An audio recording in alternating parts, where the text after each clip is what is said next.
கர்த்தருடைய நாமத்துக்கு சோதனம் மையம் உண்டாவதாக. இந்த நாளில் காலை ஆராதனைக்கு வந்திருக்க ஒவ்வொருவரையும் நான் ஆண்டவராகிய இயேசுவின் நாமத்தினாலே அன்போடு வாழ்த்து வரவேற்கிறேன். கர்த்தர் தாங்கள் ஒவ்வொருவரையும் ஆசீர்வதிப்பாராக. ஹல்லேலூயா. மறுரூப மலை மீதிலே மகிமையை கண்ட வாழ்வினிலே மகாபலன் வந்திறங்கிடுதே, மகாபலன் வந்திறங்கிடுதே.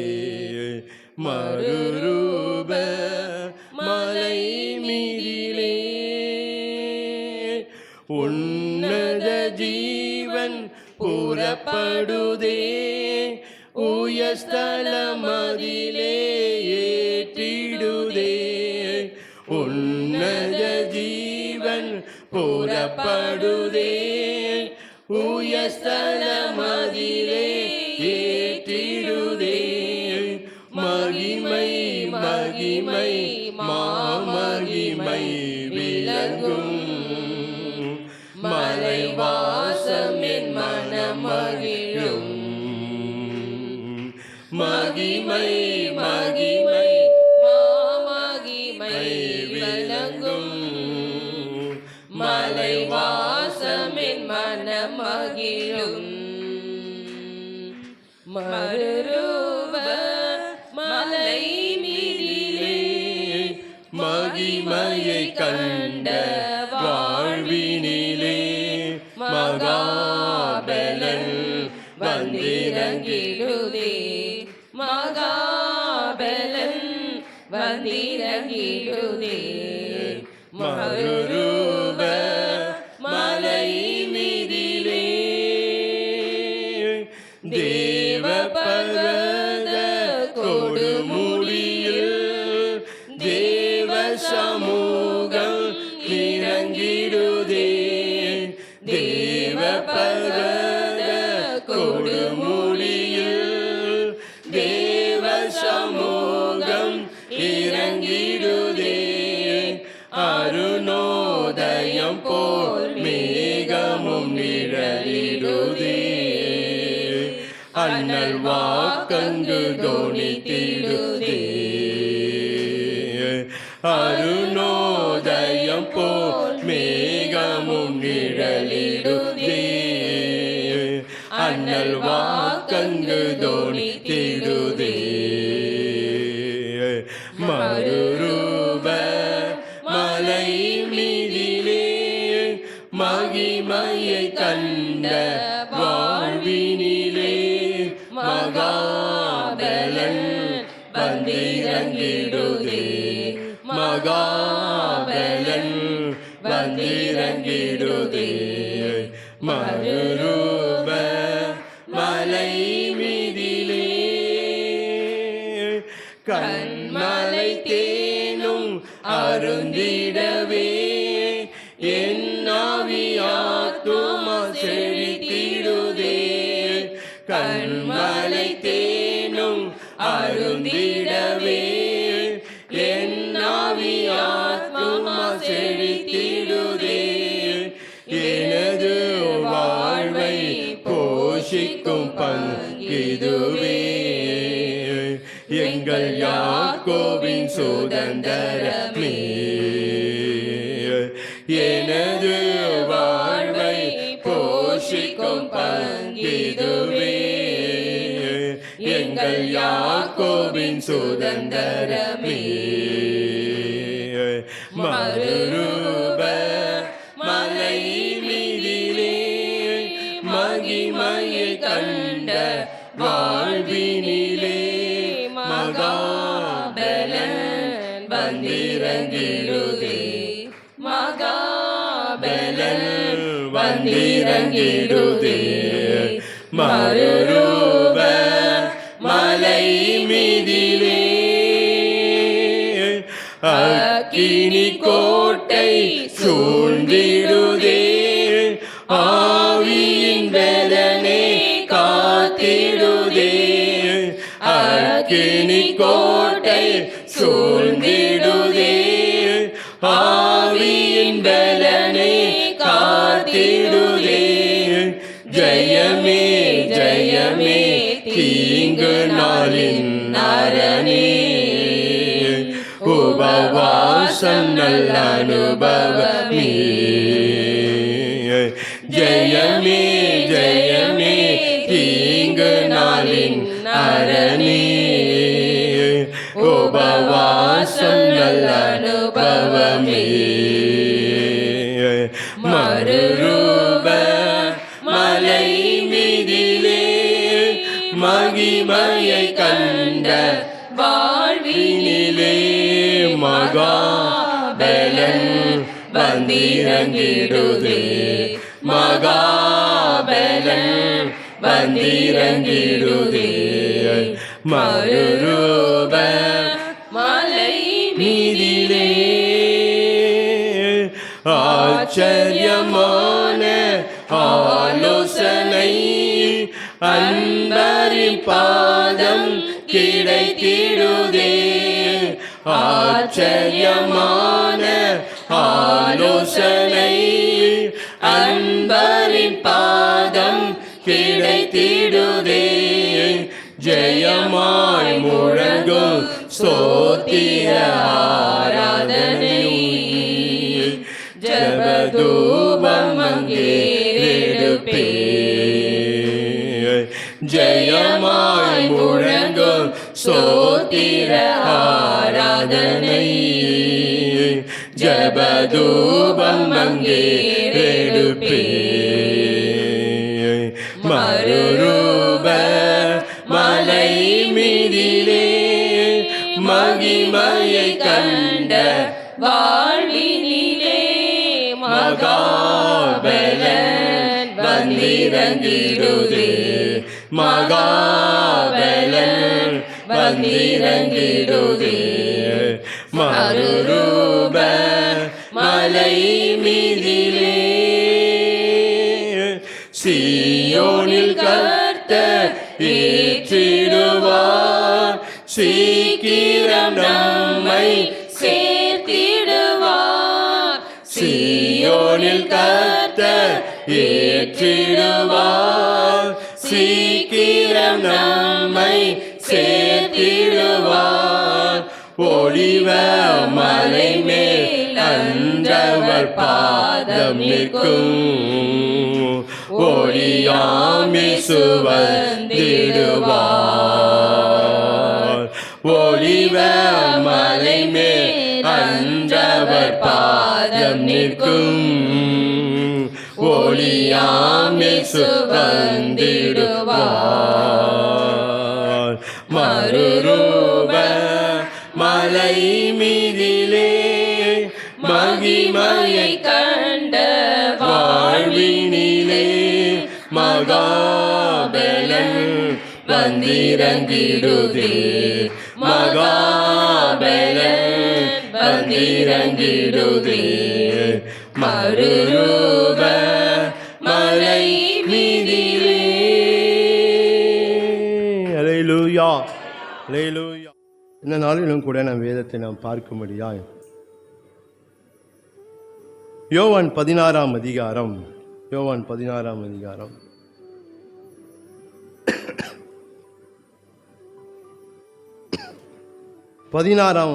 யோவான் 16ஆம் அதிகாரம் 13ஆம் வசனம் முதல் 15ஆம் வசனம் வரைக்கும் நான் வாசிக்கிறேன். யோவான் 16ஆம் அதிகாரம் 13 முதல் 15ஆம் வசனம் வரைக்கும். சத்திய ஆவியாகிய அவர் வரும்போது சகல சத்தியத்துக்குள்ளும் உங்களை நடத்துவார். அவர் தம்முடைய சுயமாய் பேசாமல் தம் கேள்விப்பட்டவைகளை யாவையும் சொல்லி வரப்போகிற காரியங்களை உங்களுக்கு அறிவிப்பார். அவர் என்னுடையதில் எடுத்து உங்களுக்கு அறிவிப்பதினால் என்னை மகிமைப்படுத்துவார். பிதாவினுடையவைகள் யாவும் என்னுடையவைகள், அதனாலே அவர் என்னுடையதில் எடுத்து உங்களுக்கு அறிவிப்பார் என்றேன். ஸ்தோத்திரம் ஆண்டவரே, நன்றியோடு கூட நாங்கள் உம்மை ஸ்தோத்தரிக்கிறோம், உம்மை துதிக்கிறோம், உம்மை துதிக்கிற இம்மட்டுமாய் கர்த்தரானவர் எங்களோடு கூட இருந்து நீர் எங்களை நடத்தி வருகிற இந்த கிருபைகளுக்காக உமக்கு கொடி ஸ்தோத்திரம் ஸ்தோத்திரம். இப்போதும் நாங்கள் ஆண்டவர் அப்பா தியானித்து ஆசீர்வாதங்கள் பெற்றுக்கொள்ளும்படி கர்த்தர் ஆண்டவரே எங்களுக்கு கொடுத்த இந்த வேத பகுதிக்காக உமக்கு ஸ்தோத்திரம் ஆண்டவரே. தேவரீர் நீதாமே ஆண்டவர். இந்த வேத பகுதி எங்களோடு என்ன பேச வேண்டுமோ கர்த்தர் எங்களோடு திட்டம் தெளியுமா எங்களோடு தேவரீனை பேசி எங்களை நீங்கள் ஆசீர்வதிக்க வேண்டும். இதை பார்க்கிற கேட்க ஒவ்வொருவரோடு கூட தேவன் ஆண்டவனை பேச வேண்டும். நாங்கள் செபிக்கிறோம், வல்ல கரத்திலே ஒப்பு கொடுக்கிறோம். கர்த்தர் பெரிய காரியங்களை செய்து வழி நடத்துங்க, ஆசீர்வதிங்க. இயேசு கிறிஸ்துவின் நாமத்தில் செபிக்கிறோம் பிதாவே, ஆமென் ஆமென். ஹல்லேலூயா ஹல்லேலூயா. இந்த நாள் பெந்தேகோஸ்து நாள். பெந்தேகோஸ்தே நாள். பெந்தேகோஸ்து நாள் எப்போ வரும் தெரியுங்களா? எப்போ வரும் பெந்தேகோஸ்து நாள்? சொல்லுங்களேன். ஈஸ்டரில் இருந்து 50வது நாள் பெந்தேகோஸ்து நாள். பெந்தேகோஸ்து அது பழைய ஏற்பாட்டில் அது ஒரு பண்டிகையாய் கொண்டாடப்பட்டது. இப்போ யூத ஜனங்கள் அந்த பெந்தேகோஸ்து என்ற ஒரு பண்டிகையை கொண்டாடுகிற ஒரு பண்டிகை அது. ஆனால் ஆண்டவராய் இயேசு வந்த பின்பு அந்த நாளில் தான் பரிசுத்த ஆவியானவர் ஊற்றப்பட்டார். ஹல்லேலூயா. அதுக்கு முன்பதாக அந்த பரிசுத்த ஆவியின் அபிஷேகம் இல்லை. அந்த பெந்தேகோஸ்து நாள் வந்தபோது நீங்கள் அப்போஸ்தலர் 2ஆம் அதிகாரத்தை வாசித்து பார்ப்பீர்களானால் அங்கே அநேக அந்த இடத்துல அநேகர் கூடி வந்து இருக்கிறத நம்மளை பார்க்க. ஏனென்றால் அங்கங்கே இருக்கிற யூத ஜனங்கள் அல்லது யூத மதத்தை விசுவாசிக்கிறவர்கள் அங்கே எருசலேம் வந்து இந்த பண்டிகை கொண்டாடும்படியாக அவங்க இருந்த இடம் எல்லா இடங்களிலிருந்து கூடி வந்து இங்கே பண்டிகை கொண்டாடி கொண்டு இருக்கிறாங்க.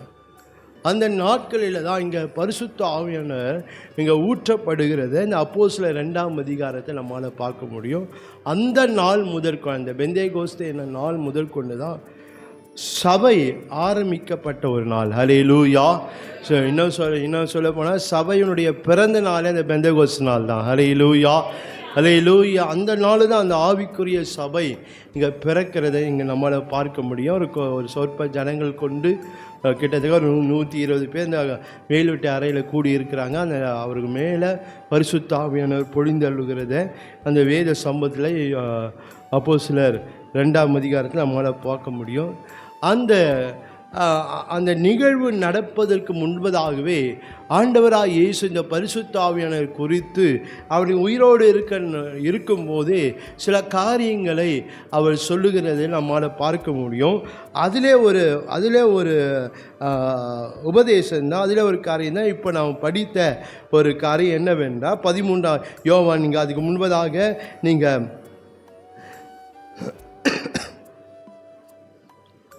7ஆம் வசனத்திலேருந்தே நம்மளால் பார்க்க முடியும். 7ஆம் வசனம், நான் உங்களுக்கு உண்மையை சொல்லுகிறேன், நான் போகிறது உங்களுக்கு பிரயோஜனமாக இருக்கும். நான் போகாதேனா தேற்றர்வாளர் உங்களிடத்தில் வரார், நான் போவேனாகில் அவர் உங்களிடத்துக்கு அனுப்புவேன் என்று சொல்லிங்க. பரிசுத்த ஆவியானவருடைய அபிஷேகத்தை பரிசுத்த ஆவியானவர் பொழிந்தருளுவார் என்று சொல்லி நாம் பார்க்க. அதுக்கு முன்பதாகவே தீர்க்க தரிசிகள் சொல்லுகிறது நம்மளால் பார்க்க. கடைசி நாட்களிலே மாம்சமான யாவர் மீது என் ஆவியை ஊற்றுவேன் என்று சொல்லி தீர்க்க தரிசனங்களாக இங்கே சொல்லப்படுகிறது. அது நடக்கிறத இந்த அப்போஸ்தலர் 2ஆம் அதிகாரத்தில் பார்க்க முடியும்.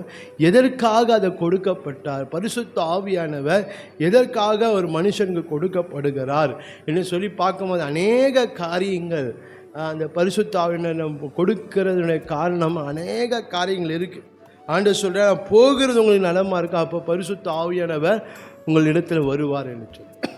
அப்படின்னா ஆண்டவரே சொல்லும்போது பரிசுத்த ஆவியானவர் வந்தால் அது உங்களுக்கு பிரயோஜனமாக இருக்கும் என்று சொல்லும்போது அந்த நாம் பெற்ற அந்த பரிசுத்த ஆவியானவரை குறித்து அல்லது நாம் பெற்ற அந்த அபிஷேகத்தை குறித்து நம்ம எப்படி இருக்கணும், நம்ம தெளிவுள்ளவர்களாய் நாம் காணப்படும். எதற்காக கொடுக்கப்பட்டதுக்கு ஏதோ 2 அந்நிய பாஷையில் பேசிட்டு அபிஷேகத்தில் நான் நிரம்பிட்டு போகிறதுக்கு மாத்திரம் அல்ல. ஏன்னா அநேக காரியங்களுக்காக இந்த பரிசுத்த ஆவியானவர் நம்முடைய ஆவிக்குரிய சகல ஆசீர்வாதங்களுக்காக, பூமிக்கு சகல ஆசீர்வாதங்கள் இந்த பரிசுத்த ஆவியானவர் கொடுக்கப்படுகிறார். அதிலே ஒரு காரியத்தை தான் இந்த நாளில் நாம் பார்க்க போகிறோம். நாம் இந்த வாசித்த இந்த வேத பகுதியில் நீங்கள் வாசித்து பார்ப்பீங்களான்னா, நீங்கள் குறிப்பாக நீங்கள் வாசித்து பார்க்கும்போது 3 வசனத்திலையும் ஒரு வார்த்தை வருவதை நம்மளால் பார்க்க முடியும். 3 வசனத்திலையும் ஒரு வார்த்தை என்ன, அறிவிப்பார் என்ற அந்த வார்த்தை இந்த படித்த அந்த 3 வசனத்தை நம்மால் பார்க்க முடியும். வரப்போகிற காரியங்களை உங்களுக்கு அறிவிப்பார், அவர் என்னுடையிலிருந்து எடுத்து உங்களுக்கு அறிவிப்பதினால் என்று பார்க்கிறோம். 15ஆம் வசனத்தில் பார்க்கிறோம், அதனாலே அவர் என்னுடையதை உங்களுக்கு அறிவிப்பார் என்ற அறிவிப்பார் என்ற அந்த 3 வசனங்களிலும் இந்த அறிவிப்பார் என்ற அந்த வார்த்தை வருகிற பார்க்கிறோம். ஒருவருக்கு ஒரு காரியத்தை அறிவிப்பார்களானால் எதற்காக அந்த காரியத்தை அறிவிப்பாங்க என்று நாம் பார்க்கணும். பரிசுத்த ஆவியானவர் என்ன செய்ய, அவர் அறிவிக்கிறவர். அவர் ஆண்டவர் சொன்ன காரியங்களை அவர் என்ன செய்ய, மறுபடியுமாய் அவர் நமக்கு அறிவித்து, அல்லது இனிமே சொல்ல ஆண்டவர் சில காரியங்களை அப்படியே விட்டுட்டார். சொல்ல வேண்டியதை கொஞ்சம் சொன்னார், கொஞ்சம் சொல்லாமல் விட்டுட்டார். அவரே சொல்லும்போது சொல்கிறார் பாருங்களேன். நீங்கள் யோவான் 16ஆம் அதிகாரம் 12ஆம் வசனத்தில் பார்க்கிறோம், இன்னும் அநேக காரியங்களை நான் உங்களுக்கு சொல்ல வேண்டியதாக இருக்கிறது, அவைகளை நீங்கள் இப்போது தாங்க மாட்டீர்கள். இப்போ சொல்ல வர வேண்டியதை ஆண்டவர் நிறுத்திட்டார். அதை நிறுத்தின காரியத்தை தான் பரிசுத்த ஆவியின் மூலமாக கர்த்தர் நம்மை அறிவிக்கிறார். அல்லேலூயா, அல்லேலூயா. அவர் சொன்னதையும் இங்கே அறிவிக்கிறாங்க. அவர் சொல்லாமல் இருந்த காரியத்தையும் இங்கே பரிசுத்த ஆவியின் மூலமாக நமக்கு அறிவிக்கப்படுகிறது. உதாரணத்துக்கு நம்ம பார்க்கும்போது, ஒரு மனுஷனுக்கு ஒரு காரியத்தை அறிவிக்கிறாருன்னா எதற்காக அறிவிக்கிறாங்க என்பதை நம்ம அறிந்து கொள்ளணும். நீங்கள் ரயில்வே ஸ்டேஷன்லாம் போனாங்க, நம்ம நல்லா தெரியும் பாருங்கள். அவங்க என்ன செய்வாங்க, அப்பப்போ அறிவிப்பு கொடுத்துனே இருப்பாங்க. எதுக்கு அறிவிப்பு கொடுக்குறாங்க? நாம் ஆயத்தமாகுவதற்கு. எதுக்கு அறிவிப்பு கூட, நம்ம அந்த காரியத்துக்கு அந்த ட்ரெயினுக்கு நம்ம ஆயத்தமாவதற்கு அறிவிப்பு கொடுக்கப்படுகிறது. வீட்டிலலாம் கூட பார்க்கும்போது ஸ்கூல் பிள்ளைகளும் சரி, வீட்டில் வேலைக்கு போகிறவங்களும் சரி, அப்பப்போ எதனா டைம் சொல்லிக்கொண்டே இருப்பாங்கப்பா, டைம் ஆகிடுச்சா என்ன. ஏன் அந்த அறிவிக்கிறாங்கன்னா, நீ என்ன செய்யணும், நீ ஆயத்தமாக வேண்டும். அல்லேலூயா, அல்லேலூயா. அதன் அடிப்படையில் பார்க்கும்போது பரிசுத்த ஆவியானவர் எதற்காக அறிவிக்கிறார் என்றால், அவர் நம்மை ஆயத்தப்படுத்துகிறவர். அல்லேலூயா, அல்லேலூயா. நாளுடைய தலைப்பு ஆவியானவர் ஆயத்தப்படுத்துகிறவர். நம்முடைய ஆவியானவர் யார் என்றால், அவர் நம்மை ஆயத்தப்படுத்துகிறவராக இருக்கிறார். அவருடைய காரியங்கள் அநேக காரியங்கள் இருக்குது. ஆனால் இன்றைக்கு நாம் பார்க்கும்போது அவர் யார் என்றால், அவர் எதற்காக இந்த காரியங்களை அறிவிக்கிறார் என்றால், அவர் நாம் ஆயத்தமாகும்படி இந்த காரியங்களை, ஆண்டவர் சொன்ன சத்தியங்களை, வசனங்களை, உபதேசங்களை நாம் மறந்து போகாதபடி அவ்வப்போது அவர் என்ன செய்கிறாரு, நமக்கு ஞாபகப்படுத்தி கொண்டே நமக்கு அறிவித்து கொண்டே இருக்கிறார். ஏனென்றால் நாம் ஆயத்தப்படுவதற்கு. அல்லேலூயா, அல்லேலூயா. நாம் அந்த காரியத்துக்கு நாம் ஆயத்தப்படுவதற்கு பரிசுத்த ஆவியான காரியங்களை செய்கிறார். ஒருவன் ஆயத்தமானாதான் அந்த காரியத்தை செய்ய முடியும். அல்லேலூயா. ஆயத்தமாக தான் எந்த காரியத்தையும் செய்ய முடியாது. பாருங்கள், ஆயத்தம் ஒரு மனுஷனோட வாழ்க்கையில் ஆயத்தம் இல்லைன்னா எந்த காரியத்தை அவனால் என்ன செய்ய முடியாது, செய்ய முடியும். ஒரு காரியத்தை செய்ய வேண்டும் என்றால் அதுக்கு முன்பதாக அவன் என்ன செய்யணும், அவன் ஆயத்தமாக வேண்டும். ஆயத்தமானாதான் அந்த காரியம் நடக்கும், அந்த காரியம் முடியும், அல்லது அந்த காரியத்தை நம்மளால் செய்ய முடியும். ஆயத்தம் இல்லாத பட்சத்தில் இருப்போமானால் நம்மால் எதையும் செய்யவே முடியாது.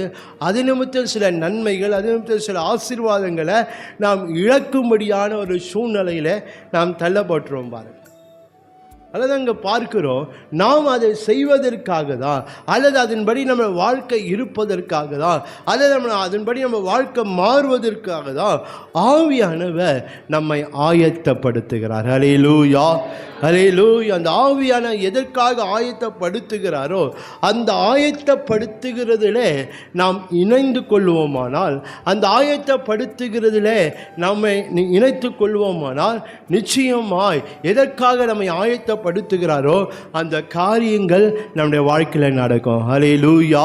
அதன்படி நம்முடைய வாழ்க்கை மாறும். அது நிமித்தம் நம்முடைய வாழ்க்கையில் அநேக நன்மைகளை நம்மால் பெற்றுக்கொள்ள முடியும். நான் சுருக்கமாய் ஒரு 5 காரியத்தை நான் சொல்லுகிறேன். ஒரு 2 காரியத்தை சுருக்கான்னு சொல்லிட்டு ஒரு 3 காரியத்தை மட்டும் கொஞ்சம் விவரித்து நான் சொல்ல போகிறோம். ஒன்று, நாம் பார்க்கும்போது ஆவியானவர் ஆயத்தப்படுத்துகிறவர். எதற்காக பார்க்கும்போது, ஒன்று, தேவனுடைய ஜனமென்று காணப்பட ஆயத்தப்படுத்துகிறவர். தேவனுடைய ஜனமென்று காணப்பட, நாம் தேவனுடைய ஜனமென்று காணப்பட ஆயத்தப்படுத்துகிறவர். 2, தேவனுக்குள் நிலைத்திருக்க ஆயத்தப்படுத்துகிறவர். தேவனுக்குள்ள நிலைத்திருக்க, நாம் தேவனை எல்லாரும் தேவனுக்கு நிலைத்திருக்க நம்மை ஆயத்தப்படுத்துகிறவர். 3வது, தேவனுக்கு ஊழியம் செய்ய ஆயத்தப்படுத்துகிறவர். தேவனுக்கு ஊழியம் செய்ய ஆயத்தப்படுத்துகிறார்.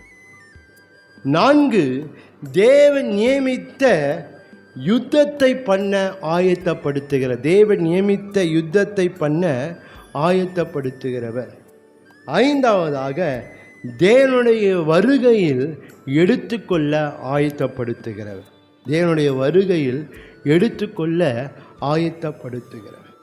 இந்த ஆயத்தம் நம்முடைய வாழ்க்கையில் இருந்தால் தான் அதனுடைய காரியங்கள் நம்முடைய வாழ்க்கையில் நிறைவேறும். ஹல்லேலூயா, ஹல்லேலூயா. அதனால் அந்த ஆவியானவர் அவர் நம்மை ஆயத்தப்படுத்துகிறவராக இருக்க, அந்த பெந்தேகோஸ்தினுடைய இந்த நாளிலே, இந்த 2025ஆம் வருஷத்தில் நமக்கு சொல்லப்படுகிற ஒரு காரியம் என்னவென்றால், ஆவியானவர் நம்மை ஆயத்தப்படுத்துகிறவர். ஹல்லேலூயா. அவரோடு அந்த ஆயத்தப்படுத்துகிறதுல அந்த நம்ம இணைந்து கொள்வோமானால், நிச்சயமாக எதற்காக என்னை ஆயத்தப்படுத்துகிறாரோ அதனுடைய நோக்கம், அதனுடைய காரியங்கள், அதனுடைய எல்லாமே நம்முடைய வாழ்க்கையில் நிறைவேறும். அது நிமித்தம் நம்முடைய வாழ்க்கையில் ஆசீர்வாதங்களை பெற்றுக்கொள்ள முடியும். ஹல்லேலூயா, ஹல்லேலூயா. முதலாக நாம் பார்க்கிறோம், தேவனுடைய ஜனம் என்று காணப்பட ஆயத்தப்படுத்துகிறவர். நம்முடைய வாழ்க்கையில் இந்த வாழ்க்கை முழுவதும் நான் தேவனுடைய ஜனம் அல்லது தேவனுடைய பிள்ளை என்று நாம் காணப்படும்படியாக பரிசுத்த ஆவியானவர் நம்மை சகல காரியத்திலும் அவர் நம்மை ஆயத்தப்படுத்துகிறவராக இருக்கிறார். அல்லேலூயா. நாம் தேவனுடைய ஜனம் என்று காணப்படுவதற்கு எனக்கு என்னெல்லாம் உபதேசம் கொடுக்கப்பட வேண்டுமோ, என்ன வசனம் கொடுக்கப்பட வேண்டுமோ, என் வாழ்க்கையில் எதை சுத்திகரிக்க வேண்டுமோ, என் வாழ்க்கையில் எதை பரிசுத்தப்படுத்த வேண்டுமோ, என் வாழ்க்கையை எதை உணர்த்து, அதெல்லாம் செய்து நான் எப்போது எந்த சூழ்நிலையிலும் நான் தேவனுடைய ஜனம் என்று நான் காணப்படுவதற்கு, அல்லது இன்னும் நான் சொல்லப்போனால் நான் தேவனுடைய ஜனம் என்று என்னை வெளிப்படுத்துவதற்கு பரிசுத்த ஆவியானவர் நம்மை ஆயத்தப்படுத்துகிறவராக இருக்கிறார். அல்லேலூயா, அல்லேலூயா. நான் முடிவு பரியந்தம் நான் எப்படி இருக்க வேண்டும் என்றால் நான் தேவனுடைய ஜனமாகவே காணப்படணும். அல்லேலூயா, அல்லேலூயா.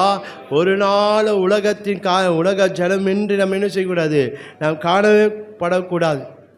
நான் தேவனுடைய ஜனம் என்று நாம் காணப்படும். ஏனென்றால் அது லேசான ஒரு காரியம் இல்லை.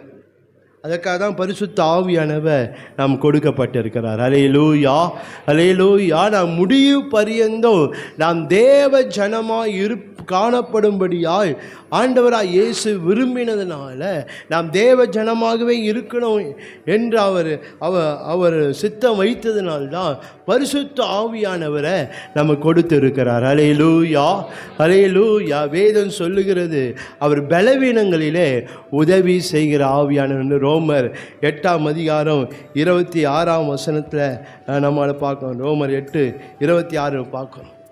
நம்முடைய பலவீனங்களை உதவி செய்கிறார். என்ன, நாம் தேவனுடைய ஜனம் என்று காணப்படுவதற்கு. அநேக வேளை நம்ம தேவ ஜனம் என்று காணப்படக்கூடாதபடி பிசாசு தந்திரமாய் சில காரியங்களை செய்து கொண்டிருக்கிறான். ஆனால் ஆண்டவர் நம்மை தேவனுடைய ஜனம் என்று கர்த்தர் நம்மை முத்திரைத்து வைத்திருக்கிறார். அல்லேலூயா, அல்லேலூயா. யோவான் 1:12 நான் வாசித்து பார்க்கும்போது அந்த வசனம் இப்படியாய் சொல்லுகிறது, அவர் நாமத்தின் மேல் விசுவாசம் உள்ளவர்களாய் அவரை ஏற்றுக்கொண்டவர் எத்தனை பேர்களோ அத்தனை பேர்கள் தேவனுடைய பிள்ளைகளாகும்படி அவர்களுக்கு அதிகாரம் கொடுத்தார். அல்லேலூயா. நம்மை எப்படியாய் மாற்றியிருக்கிறாரு? தேவனுடைய பிள்ளைகளா இருப்பதற்கு கர்த்தர் அதிகாரம் கொடுத்திருக்கிறார். அந்த நிலையில் நாம் இருக்கக்கூடாதபடிக்கு தான் பிசாசு சில காரியங்களை செய்து கொண்டு வருகிறான் தந்திரமாக. அதெல்லாம் நம்ம மேற்கொண்டு நம் முடிவு பரியந்தம் ஒன்று நம்முடைய ஜீவ காலம் வரைக்கும் அல்லது கர்த்தருடைய வருகை வரைக்கும் நான் எப்படி என்னை வெளிப்படுத்த வேண்டும் என்றால், நான் காணப்பட வேண்டும் என்றால், நாம் தேவனுடைய ஜனம் என்று நாம் காணப்பட வேண்டும். அல்லேலூயா, அல்லேலூயா. 1 யோவான் 3 நாம் பார்க்கும்போது 1 யோவான் 3:1-2 வசனங்களை பார்க்கிறோம். நாம் தேவனுடைய பிள்ளைகள் என்று அழைக்கப்படுவதனாலே பிதாவானவர் நமக்கு பாராட்டின அன்பு எவ்வளவு பெரிதென்று பாருங்கள். உலகம் அவரை அறியாதனால நம்மையும் அறியவில்லை. பிரியமானவர்களே, இப்போது தேவனுடைய பிள்ளைகளாக இருக்கிறோம். அல்லேலூயா, அல்லேலூயா. ஆண்டவனை எந்த ஸ்தானத்தில் வச்சிருக்கிறாருன்னா, நம்ம எந்த ஒரு காரியத்தில் வச்சு நம்ம தேவனுடைய பிள்ளைகள் என்ற ஒரு ஸ்தானத்தில் வச்சிருக்கிறார். இந்த ஸ்தானத்தை விட்டு நம்ம தள்ளும்படியாக தான் பிசாசு எத்தனைத்து கொண்டு இருக்கிறான். ஆனால் நாம் அந்த தேவ பிள்ளைகள் ஸ்தானத்தில் நம்ம என்றென்றைக்கும் அதை காணப்படுவதற்கு பரிசுத்த ஆவியானவர் நம்மை அவ்வப்போது நம்மை ஆயத்தப்படுத்தி கொண்டே இருக்கிறார். அல்லேலூயா, அல்லேலூயா. அதனால் நம்ம மிகவும் கவனமாய் நான் எப்போதும் நான் தேவனுடைய பிள்ளை என்று நாம் காணப்பட வேண்டும், அல்லது நான் தேவனுடைய பிள்ளை என்று நம்மை நாம் வெளிப்படுத்துகிறவர்களாக காணப்பட வேண்டும். அல்லேலூயா, அல்லேலூயா. அப்படி இருந்தால் தான் நம்முடைய வாழ்க்கை ஒரு ஆசீர்வாதமாக இருக்கும். ஏன்னா தேவன் தம்முடைய ஜனத்துக்காக தான் என்ன செய்து கொண்டு இருக்கிறாரு? ஒரு ஸ்தலத்தை அவர் ஆயத்தம் பண்ணி கொண்டு இருக்கிறார். வேறு யாருக்கும் இல்லை, அவருடைய ஜனத்துக்காக. அல்லேலூயா, அல்லேலூயா. அந்த இடத்துக்கு நான் அந்த ராஜ்யத்துக்கு நான் போக வேண்டும் என்றால் ஆண்டவர் என்னை எந்த ஸ்தானத்தை வச்சிருக்கிறாரோ அதே ஸ்தானத்தில் நான் முடிவு பரியந்த இருந்தால் தான் எனக்கென்று நியமிக்கப்பட்டிருக்கிற அந்த ராஜ்யத்தை நம்மால் சுதந்திரித்து கொள்ள முடியும். அல்லேலூயா. தேவனுடைய பிள்ளை என்ன அந்த ஸ்தானத்தில் இல்லை என்றால் நம்மால் அந்த ராஜ்யத்தை சுதந்திரித்து கொள்ள முடியாது. அந்த ராஜ்யத்தை நம்ம இழந்து போகக்கூடாதுபடி தான், அந்த ராஜ்யத்தில் நம்ம அந்த பாக்கியத்தை நம்ம இழந்து போகக்கூடாதுபடி தான் பரிசுத்த ஆவியானவரை ஆண்டவர் கொடுத்திருக்கிறார். அந்த ஆவியானவர் நம்மை அவர் ஆயத்தப்பட என்ன நாம் எப்போதும் தேவனுடைய பிள்ளைகள் என்ற நாம் காணப்படுவது நம்மை அவர் சகல நிலையில் நம்மை அவர் ஆயத்தப்படுத்துகிறார். அவர் என்னை எப்படி ஆயத்தப்படுத்துகிறாரோ அதன்படி நம்ம காணப்பட வேண்டும். தேவனுடைய பிள்ளையிடத்தில் என்னெல்லாம் இருக்கணுமோ, எதெல்லாம் தேவையில்லையோ அதெல்லாம் பரிசுத்த ஆவி என்ன செய்வார்? அப்பப்போ சுத்திகரித்து கொண்டே இருப்பார். அதுக்கெல்லாம் நம்ம என்ன செய்யணும்? அவருக்கு அவர் செய்கிற காரியத்துக்கு நம்ம அர்ப்பணிக்க. சில தேவையில்லாத தேவனுக்கு பிரியமில்லாத காரியங்கள் தேவனுடைய பிள்ளை என்ற வாழ்க்கையில் இல்லாத காரியங்கள்லாம் இருக்குமானால் அதெல்லாம் பரிசுத்த ஆவி என்ன செய்வார்? சுத்திகரிப்பார். பாருங்களேன், ஒருவேளை அது என்னுடைய சொந்த விருப்பமாக இருக்கலாம், ஆனால் அது சுத்திகரிக்கப்படும் போது நாம் அதுக்கு ஒப்பு கொடுக்குறோம். அது எதிர்த்து நிற்கக்கூடாது. நம்ம அதை எதிர்த்து நின்று கொண்டிருப்போமானால் நாம் தேவனுடைய பிள்ளை என்ற ஸ்தானத்தில் நம்மால் இருக்க முடியாது. ஆனால் எதுக்காக என்னை ஆயத்தப்படுத்துகிறாரோ அந்த ஆயத்தப்படுத்துகிறதுல நம்ம நிலைத்து இருக்க வேண்டும். அல்லேலூயா, அல்லேலூயா. தேவ பிள்ளைகள் என்று நம்ம இருக்கும்போது, தேவ பிள்ளைகள் என்ற அந்த ஸ்தானத்தில் நாங்கள் இருப்போமானால் அந்த தேவ பிள்ளை இடத்துல காணப்பட இருக்க ஒரு சில காரியம் என்னவென்றால் உலக வேஷம் தரிப்பது இல்லை. தேவ பிள்ளைகள் என்ன செய்ய மாட்டாங்க? உலக வேஷம் தரிக்க மாட்டாங்க. தேவ பிள்ளைகள் இடத்துல உலக ஸ்நேகம் இருப்பது இல்லை. நான் தேவனுடைய பிள்ளையாக இருப்பேனால் உலக வேஷம், உலகத்துக்கு ஒத்த வேஷம் நாம் தரிக்க மாட்டோம். இது மாத்திரம் இல்லை, உலக சிநேகம் நம்முடைய வாழ்க்கையில் ஒரு நாளும் இருக்கவே இருக்காது. அதான் நம் தேவனுடைய பிள்ளை என்ற ஸ்தானத்தில் நாம் எப்போதும் நாம் காணப்பட, அதுக்கு பரிசுத்த ஆவியானவர் நம்மை ஆயத்தப்படுத்துகிறார். அவர் நம்முடைய வாழ்க்கை உலகத்துக்கு ஒத்த வேஷம் தெரியாதபடிக்கு அவர் தேவனுக்கு பிரியமுள்ளவர்களாய் இருப்பதற்கு அவர் நம்மை அவ்வப்போது என்ன செய்கிறார், நம்மை ஆயத்தப்படுத்த. உலக சிநேகம் நம்ம வாழ்க்கை இல்லாதபடிக்கு தேவனுடைய சிநேகம் இருக்கும்படியா அவர் நம்மை ஆயத்தப்படுத்துகிறவராக இருக்கிறார். ஹல்லேலூயா, ஹல்லேலூயா. என்னென்ன வேதம் சொல்ல, உலக சிநேகம் தேவனுக்கு விரோதமான பகை என்று சொல்லப்படுது. ஆனால் தேவ பிள்ளை என்று சொல்லுகிறேன்னா உலகத்துக்கு ஒத்த மாதிரி நம்ம என்ன செய்யக்கூடாது, வாழக்கூடாது. உலகம் எப்படி இருக்கோ அதே போல் நாம் என்ன செய்யக்கூடாது, இருக்கக்கூடாது. ஆண்டவர் நம்ம எப்படி இருக்க வேண்டும் விரும்புகிறாரோ, எப்படி ஜீவிக்க வேண்டும் விரும்புகிறாரோ அதன்படி நம்முடைய வாழ்க்கை காணப்பட வேண்டும். அதன்படி நம்ம வாழ்க்கை காணப்பட்டால் தான் நம்ம தேவ பிள்ளைகள் என்ற ஸ்தானத்தில் நம்மால் இருக்க முடியும். அது மாத்திரம் இல்லை, உலக சிநேகம் நமக்கு இருக்கக்கூடாது.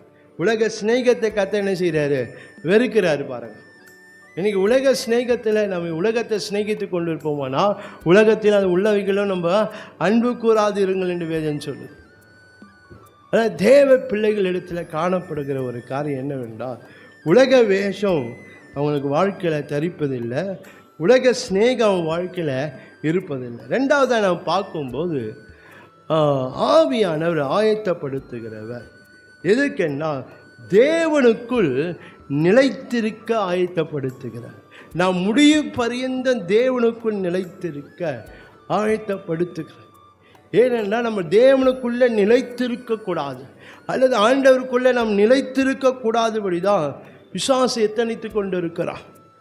எவனை விடுங்கலாம் என்று அவன் என்ன செய்கிறான், அவன் வகை தேடி சுற்றி திரிந்து கொண்டு இருக்கிறான்.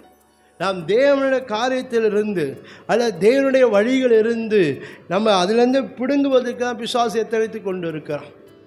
ஆனால் பரிசுத்த ஆவியானவர் நம்மை தேவனுக்குள் நிலைத்திருக்கும்படி நம்மை அவர் ஆயத்தப்படுத்துகிறார். ஹல்லேலூயா, ஹல்லேலூயா. அதனால் அவரோடு நாம் இணைந்து போமானால், அவரோடு நம்ம காணப்படுமானால், நம்ம எந்த சூழ்நிலையாக இருந்தாலும் நாம் அவருக்குள்ள நிலைத்திருக்க முடியும். ஹல்லேலூயா. ஏனென்றால் மத்தேயு 24 13 பார்க்கிறோம், முடிவு பறிந்து நிலைத்திருக்கிறவனே ரட்சிக்கப்படுவான்.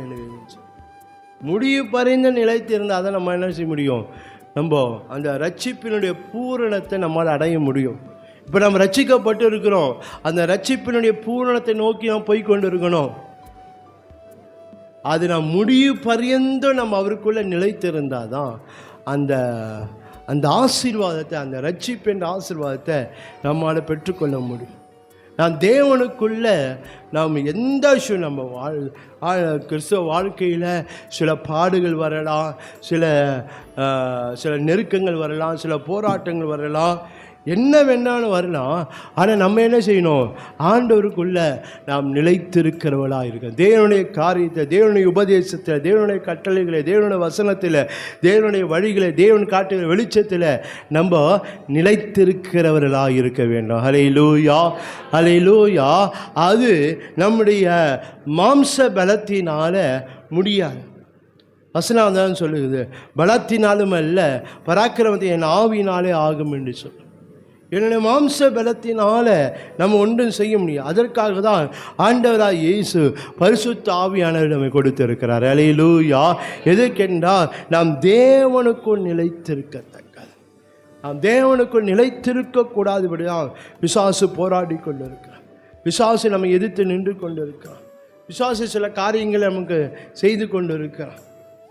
அதான் தேவனுக்கு என்ன நடந்தாலும் நாம் தேவனுக்குள்ளே நிலைத்திருக்கிறவர்களாக நான் காணப்பட. இல்லை, நான் ஆண்டவர்கிட்ட ஒரு நன்மையை வாங்கலப்பா, அப்படி இருந்தால் கூட பரவாயில்ல. நம்ம என்ன செய்யணும், ஆண்டவருக்குள்ளே நாம் நிலைத்திருக்கிறவர்களாக இருக்க வேண்டும். ஹல்லேலூயா, ஹல்லேலூயா சொல்லாமே. நாம் தேவனுக்குள் நிலைத்திருக்க வேண்டும். அதற்கு பரிசுத்த ஆவியானவர் நமக்கு வேண்டிய ஆயத்தத்தை தந்து நமக்கு என்னெல்லாம் தேவையோ நாம் அவருக்குள் நிலைத்திருப்பதுக்கு என்னெல்லாம் செய்யணுமோ அத்தனையும் பரிசுத்த ஆவியானவர் நமக்கு செய்து கொண்டு இருக்கிறார். நம்ம ஒரு செடி நிலைத்திருக்க வேண்டுமென்றா அது வேர் படர்ந்தால் தான் அது என்ன செய்யும், நிலைத்திருக்கும். சில வேளை வேர் படணும்னு இருந்தால் கூட சில கல்லுலாம் இருக்குமானால் அது படராது பாரு போல பரிசுத்த ஆவியானவர் என் வாழ்க்கையில் நான் படரக்கூடாது. இப்படி சில கல்லுலாம் என் வாழ்க்கையில் இருக்குது. என் சுபாவமாக இருக்கலாம், மாம்சத்தின் கிரியைகளாக இருக்கலாம், மாம்சத்தின் காரியங்களாக இருக்கலாம், மாம்ச சிந்தைகளாக இருக்கலாம். இதெல்லாம் என்ன செய்யலாம், நான் படரக்கூடாதபடி இதெல்லாம் தடையாக இருக்கு. பரிசுத்த ஆவியானவர் அப்பப்போ இதெல்லாம் என்ன செய்வார், சுத்திகரித்து கொண்டே அவரோடு நாம் இணைஞ்சாதான் அதெல்லாம் நடக்கும் பாருங்கள். அதெல்லாம் சுத்திகரித்து என்ன அவருக்குள்ளே நிலைத்திருக்கும்படி அவர் செய்கிறவராக இருக்கிறார். அல்லேலூயா, அல்லேலூயா. நம்ம அவருக்குள்ளே நிலைத்திருந்தால் தான் அவர் வரும்போது நாம் அவரோடு கூட நாம் போக முடியும்ப்பா. அதே நம்ம அவருக்குள்ளே நிலைத்திருக்கிற ஒரு ஆசீர்வாதத்தை நமக்கு தேவை. அதுக்கு பரிசுத்த ஆவியானவர் நம்ம அதுக்கு அவர் ஆயத்தப்படுத்துகிறவராக இருக்கிறார். அல்லேலூயா, அல்லேலூயா. நாம் கர்த்தருக்குள் நாம் நிலைத்திருப்போமானால் நம்முடைய வாழ்க்கையில் ஒன்று பின்மாற்றம் காணப்படாது. தேவனுக்குள்ளே என்னால் நிலைத்திருக்க முடியல அப்படி இருக்குமானால் நம்ம வாழ்க்கையில் சில பின்மாற்றங்கள் நம்முடைய வாழ்க்கையில் காணப்படும். ஆனால் தேவனுக்குள்ளே நான் ஆழமாய் நான் வேறொன்றப்பட்டு நான் நிலைத்திருக்கிறேன் என்றால் என் வாழ்க்கையில் பின்மாற்றம் காணப்படாது, என் வாழ்க்கையில் பிரிவினை காணப்படாது. என் வாழ்க்கையில் ஒரு பின்மாற்றம், ஆண்டவர் விட்டு பின்வாங்குகிற ஒரு காரியம் நம்முடைய வாழ்க்கையில் இருக்காது. அது மாத்திரம் அல்ல, ஆண்டவர் என்னையும் பிரிக்கிற காரியங்கள் நம்முடைய வாழ்க்கையில் இருக்காது. அந்த பிரிவினை, எனக்கு ஆண்டவருக்கு ஒரு பிரிவினை இருக்காது. நமக்கும் ஆண்டவருக்கும் பிரிவினை இருக்கக்கூடாது. பாருங்கள், ஒரு பின்மாற்றம் நம்முடைய வாழ்க்கையில் காணப்படக்கூடாது. எப்போது நம்ம அவரோடு கூட நாம் இருக்க வேண்டும். நம்ம அவருக்குள்ளே நம்ம நிலைத்திருந்தால் தான் அந்த ஒரு ஆசீர்வாதம் நமக்கு இருக்குது. அதுக்காக தான் பரிசுத்த ஆவியானவர் நம்ம என்ன அதற்கு அவர் ஆயத்தப்படுத்துகிறவராக இருக்கிறார். அல்லேலூயா. லூக்கா 9ஆம் அதிகாரம் 62 பார்க்கிறோம். அதற்கு இயேசு, களைப்பையின் மேல் தன் கையை வைத்து பின்னிட்டு பார்க்கிறவன் எவனோ தேவனுடைய ராஜ்யத்துக்கு தகுதி உள்ளவன் அல்ல என்றார். பின்னிட்டு பார்க்கிறவன் என்ன செய்ய முடியும், பின்மாற்றத்தில் இருக்கிறவங்க என்ன செய்ய முடியாது, தேவனுடைய ராஜ்யத்துக்கு தகுதி உள்ளவர்கள் அல்ல. அதாவது எப்போது அதற்காக நம்ம எப்போதும் தேவனுக்குள்ள நாம் நிலைத்திருக்கும்படி பரிசுத்த ஆவியானவர் நம்மை ஆயத்தப்படுத்துகிறார். அது மாத்திரமல்ல, எனக்கும் ஆண்டவருக்கும் பிரிவினை இல்லாதபடிக்கு பரிசுத்த ஆவியை நம்மை ஆயத்தப்படுத்துகிறார். நாம் அவரோடு கூட ஐக்கியமாக இருப்பதுக்கு ஆண்டவர் என்ன செய்திருக்கிறாரு, நம்மை அழைத்து இருக்கிறார். அல்லேலூயா. 1 கொரிந்தியர் 1ஆம் அதிகாரம் 9ஆம் வசனத்தில் பார்ப்போம். அவரோடு கூட இருப்பதற்கு தான் ஆண்டவர் நம்மை அழைத்திருக்கிறார்.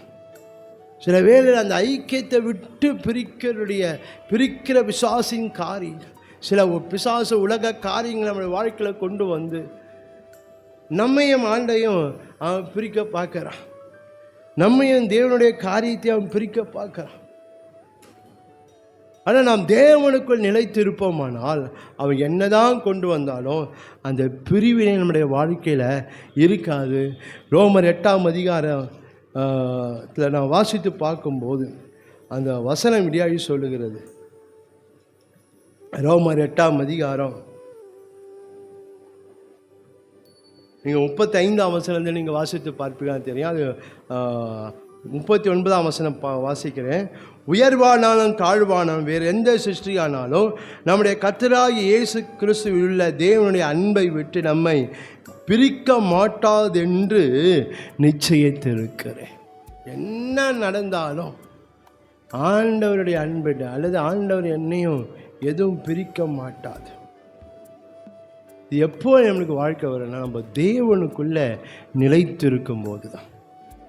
அதற்காக தான் பரிசுத்த ஆவியானவர் நம்மை ஆயத்தப்படுத்துகிறார். அல்லேலூயா, அல்லேலூயா. நம்ம தேவனுக்குள்ளே நம்ம வேரூன்றி நிலைத்திருக்கும்படியான ஒரு வாழ்க்கையை கொடுக்க தான் பரிசுத்த ஆவியானவர் நம்ம கொடுக்கப்பட்டிருக்கிறார். அவர் நம்மை ஆயத்தப்படுத்துகிறவர். அந்த ஆயத்தப்படுத்துகிறதுல நம்ம இணைந்து கொள்ள வேண்டும். இணைந்து கொள்ளும் போது தான் அந்த ஒரு நன்மையை நம் ஆயத்தப்படணும். அதன் மூலமாய் வருகிற நன்மையை நம்மால் பெற்றுக்கொள்ள முடியும். ஹல்லேலூயா. இது 2வது. 3வதாய் நாம் பார்க்கும்போது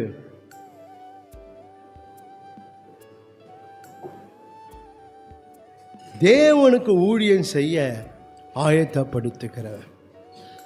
நம்மை ஒவ்வொருவரையும் நாம் தேவனுக்கு ஊழியம் செய்வதற்கு பரிசுத்த ஆவியானவர் நம்மை அவர் ஆயத்தப்படுத்துகிறார். ஊழியத்திற்கு யாரும் தகுதி இல்லைதான், ஆனால் பரிசுத்த ஆவியானவர் அதுக்கு நம்மை தகுதிப்படுத்துகிறவராக இருக்கிறார். அல்லேலூயா. அதற்கு நம்மை ஆயத்தப்படுத்துகிறவராக இருக்கிறார். யாரெல்லாம் ஊழியம் செய்யலாம் அப்படின்னு நாம் பார்க்கும்போது, யாரெல்லாம் ஊழியம் செய்யலாம்னா எல்லாரும் ஊழியம் செய்யலாம். எல்லாரும் என்ன செய்யலாம்? எல்லாரும் ஊழியம் செய்யலாம். எல்லாரும் ஊழியம் செய்யும்படியாக தான் ஆண்டவர் விரும்புகிறார். ஹல்லேலூயா. ஹல்லேலூயா. ஊழியம்னா அவங்க தான், நம்மளாம் இல்லை அப்படின்னு அல்ல. எல்லாரும் கர்த்தரால் ஆண்டவராக இயேசு கிறிஸ்துவின் இரத்தத்தினால கழுவப்பட்டு மீட்கப்பட்டு நீதிமான்களப்பட்ட அத்தனை பேரை என்ன செய்யணும்? ஊழியம் செய்கிறவர்களாய் காணப்பட வேண்டும். ஹல்லேலூயா. அதற்காக தான் பரிசுத்த ஆவியானவரை ஆண்டவராக இயேசு நமக்கு கொடுத்து இருக்கிறார். அந்த பரிசுத்த ஆவியின் அபிஷேகத்தை பெற்றிருக்கிற நாம் கர்த்தருக்கு நாம் ஊழியம் செய்கிறவர்களாய் இருக்க வேண்டும். சில வேளையில் சில நம்ம சொந்த காரியத்துக்கே வேலை செய்து கொண்டு இருக்கிறோம். நம்ம வீட்டுக்கு ஒரு வட்டத்தை போட்டு அதுக்குள்ளேயே நம்ம என்ன செய்கிறோம்? ஊழியம் செய்து கொண்டு இருக்கோம். ஆண்டவர் அதுக்காக பரிசுத்த ஆவி நமக்கு கொடுக்கப்படலை, தேவனுடைய ஊழியத்தை செய்யும்படியா. ஹல்லேலூயா.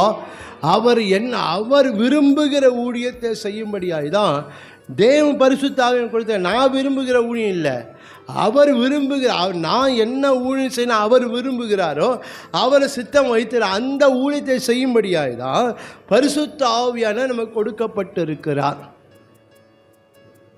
நாம் ஊழியம் செய்கிறவர்களாக நாம் மாற வேண்டும். ஹல்லேலூயா. அபிஷேகம் பெற்றன்னா ஊழியம் செய்கிறவர்களாக நம்ம மாற வேண்டும். ரோமர் 12ஆம் அதிகாரம் 11ஆம் வசனத்தை நீங்கள் வாசித்து பார்ப்பீங்களானால், அந்த ரோமர் சபைக்கு எழுதும்போது அந்த அப்போஸ்தலன் பவுல் அந்த ரோமர் சபைக்கு எழுதும்போது எழுதுகிறார். ரோமர் 12ஆம் அதிகாரம் 11ஆம் வசனத்தில், அசதியாயிராமல் ஜாக்கிரதையாயிருங்கள், ஆவியில் அனலாயிருங்கள், கர்த்தருக்கு ஊழியம் செய்யுங்கள். கர்த்தருக்கு என்ன செய்யணுமா? ஊழியம் செய்ய வேண்டும். நாம் தேவனுக்கு ஊழியம் செய்கிறவர்களாக இருக்கிறோமா? இன்றைக்கு மோசையை போல தான் சில வேளையில் நாம் சொல்லி கொண்டு இருக்கோம். எனக்கு இது தெரியாது, அது தெரியாது, இதெல்லாம் நான் தகுதி இல்லை அப்படின்னு சில வேளையில் நாமே சில காரியங்களை சொல்லி கொண்டு இருக்கிறோம். சில வேளையில் குடும்ப காரியத்தை காட்டி கொண்டு என் குடும்பம் இப்படி, என் குடும்பம் இதெல்லாம் இருக்குது, இதெல்லாம் நான் பார்க்க வேண்டியதான், என்னால் ஊழியம் செய்ய முடியுது அப்படிலாம் சில வேளையில் சொல்லி கொண்டு இருக்கிறோம். பாருங்களேன், ஆண்டவர் எதற்காக ரட்சித்தார், எதற்காக அபிஷேகம் கொடுத்துருக்கிறாரு நம்ம பார்க்கணும். பாருங்களேன், சும்மா வச்சுக்கிறதுக்கு எல்லாத்தையும் கொடுத்துருக்கிறாரு. அபிஷேகத்தை சும்மா வச்சுக்கிறத கொடுத்துருக்கிறாரு இல்லையே. அவருடைய ஊழியத்தை செய்வதற்கு தான் ஆண்டவர் என்ன செய்திருக்கிறாரு? தம்முடைய பரிசுத்த ஆவியின் அபிஷேகத்தை கொடுக்க. பரிசுத்த ஆவியான அதற்கு நம்மை அவர் ஆயத்தப்படுத்துகிறவராக இருக்கிறார். ஹல்லேலூயா. ஹல்லேலூயா. அவரை ஆயத்தப்படுத்தும் போது அதை இணைஞ்சாதான் நம்மளால் என்ன செய்ய முடியும்? ஊழியம் செய்ய முடியும். தேவனுக்கு பிரியமுள்ள ஒரு ஊழியம், தேவன் விரும்புகிற ஊழியம், தேவன் வாழ்க்கையில் எந்த ஊழியம் செய்யணும்னு ஆண்டவர் எதிர்பார்க்கிறாரோ, சித்தம் வைத்திருக்கிறாரோ அந்த ஊழியத்தை நம்மளால் செய்ய முடியும். இல்லை என்றால் நம்மளால் ஊழியம் செய்ய முடியாது. ஆனால் தேவனுடைய விருப்பம் என்ன? நான் ஊழியம் செய்கிறவர்களாய் மாற வேணும். ஹல்லேலூயா. ஹல்லேலூயா சொல்லாமே. ஹல்லேலூயா. ஏனென்றால் நம்ம அழைப்பை எப்படிப்பட்ட அழைப்பு? நீங்கள் வெளிப்படுத்தல் 1ஆம் அதிகாரம் 6ஆம் வசனத்தை நீங்கள் வாசித்து பார்ப்பீர்களானால், நம்மிடத்தில் அன்பு கூர்ந்து தமது இரத்தத்தினாலே நம்முடைய பாவங்களார நம்மை கழுவி தம்முடைய பிதாவாகிய தேவனுக்கு முன்பாக நம்மை ராஜாக்களும் ஆசாரிகளுக்கும் ஆக்கின அவருக்கு மகிமையும் வல்லமையும் என்றென்றைக்கும் உண்டாயிருப்பதாக. ஆமென். ஹல்லேலூயா. நம்முடைய அழைப்பே என்ன? ஆசாரிகளா? அதான் அழைப்பை. ஊழியம் செய்ய முடியாது நமக்கு அழைப்பை. ஊழியம் செய்ய முடியாத அழைப்பை பாருங்களேன். அதே போல் 1 பேதுரு 2ஆம் அதிகாரம் 9ஆம் வசனத்திலையும் நீங்கள் வாசித்து பார்ப்பீங்களா, நீங்களோ உங்கள் அந்தகாரத்தில் நின்று தம்முடைய ஆச்சரியமான ஒளியிலிருந்து வரவழைத்தவருடைய புண்ணியங்களை அறிவிக்கும்படி தெரிந்து கொள்ளப்பட்ட சந்ததியும் ராஜரீக ஆசாரிய கூட்டமாயும் நம்ம என்ன செய்கிறாரு? ஆண்டவர் நம்மை அழைத்து இருக்கிறார் பாருங்களேன். நீங்கள் அதே 1 பேதுரு 2ஆம் அதிகாரம் 5ஆம் வசனத்தை பார்ப்பீங்கன்னா, ஜீவனுள்ள கற்கள் போல ஆவிக்கேற்ற மாளிகையாகவும் இயேசு கிறிஸ்து மூலமாய் தேவனுக்கு பிரியமான ஆவிக்கேற்ற பலிகளை செலுத்தும்படிக்கு பரிசுத்த ஆசாரிய கூட்டமாய் கட்டப்பட்டு வருகிறீர்கள். இந்த வசனங்களை பார்க்கும்போது ஆண்டவர் எதற்காக அழைச்சிருக்கிறாரு? நம்ம ஊழியம் செய்யும்படி தான் அழைச்சிருக்கிறார். அதுக்கெல்லாம் நம்ம ஜெபம் பண்ணுறது இல்லை. ஆண்டவர் என் குடும்பத்தை ஆசீர்வதி, என் பிள்ளைகளை ஆசீர்வதிங்க ஆண்டவர், எனக்கு இது தேவை, அதுதான் ஜெபம் பண்ணணும். அது தப்புன்னு சார் கொடுப்பாரு. ஆனால் இதெல்லாம் எதுக்கு கொடுக்குறாரு அது பார்க்கணும். நம்ம நான் கேட்குறதெல்லாம் ஆண்டவர் கூட எதுக்காக கொடுக்குறாருன்னா அவருக்கு ஊழியம் செய்ய தான் தர்றாரு. இதெல்லாம் உங்கள் பிள்ளைங்களை எதுக்கு வளர்க்குறீங்க? பிள்ளைங்களை எதுக்கு வளர்க்குறீங்க? காசு செலவு பண்ணி ராவு பகல் உடம்பு வலியெல்லாம் பார்க்காம எதுக்கு வேலை செய்றீங்க? உங்களுக்கு பிள்ளை வேலை செய்யணும். அவன் படித்து பெரிய ஆளு போய் வேலைக்கு போய் என்ன செய்யணும்? நம்மளை காப்பாற்றணும். அதுக்கு தானே செய்கிறோம். அவன் இதெல்லாம் வாங்கிக்கின்னு வேலைக்கு போகாமல் இருந்தால் உங்களுக்கு எப்படி இருக்கும் சொல்லுங்களேன்? அதே போல் தான் நம்ம செய்துன்னு இருக்கிறோம். அவர்கிட்ட இருந்து எல்லாம் வாங்கிக்கின்னு சும்மா உட்காந்து இருக்கணும். அப்போனா அவருக்கு எப்படி இருக்கும் பாருங்கள். நமக்கு அந்த அந்த பதப்பதிப்பு வரும். நடா இவ்வளோ கஷ்டப்பட்டு பிள்ளைய வளர்த்து அவன் நடா வேலைக்கு போகாமல் இருக்கிறாங்க அப்படின்னு நமக்கு எவ்வளோ பாரம் இருக்கும், எவ்வளோ வேதனை இருக்கும், எவ்வளோ கோபம் வரும் பாருங்களேன். இது சும்மா உட்காந்துங்க அதுக்கு படிக்க வைக்காமல் இருந்துருக்கலாமே. ஆனால் நம்ம ஆண்டவரத்தை எவ்வளோ நன்மை, எவ்வளோ அற்புத அதிர்ஷ்டங்கள்லாம் பெற்றிருக்கிறோம். ஆனால் எல்லாத்தையும் வாங்கி நம்ம என்ன செய்கிறோம்? அப்படியே உட்காந்துருக்கோம். இதெல்லாம் எதுக்காக செய்கிறாரு அது நாம் பார்க்கணும். நம்ம இதெல்லாம் எதுக்காக செய்யறா? நாம் அவருக்கு ஊழியம் செய்யதாங்க ஆண்டு வச்சிருக்கிறோம். நம்ம ஆவிக்குரிய ஜீவித்தில் கொஞ்சம் வளர்ந்து கொஞ்சம் முதிர்ச்சி அடைந்து நம்ம என்ன செய்யணும்? அவருக்கு ஊழியம் செய்வதற்கு தான் ஆண்டவர் இதெல்லாம் செய்துன்னு வராரு. நம்ம எல்லாத்தையும் வாங்கி வச்சு கடைசி நாட்களில் உடம்பே ஊழியம் செய்யணும் வாஞ்சிருக்கு. ஆனால் இப்போ உடம்பு முடிய மாட்டேங்குது. நல்லா இருந்த காலத்தில் என்ன அந்த சாக்கு சொல்லின்னு இருந்தோம். ஆனால் இப்போ ஊழியம் செய்யணும் இருக்குது.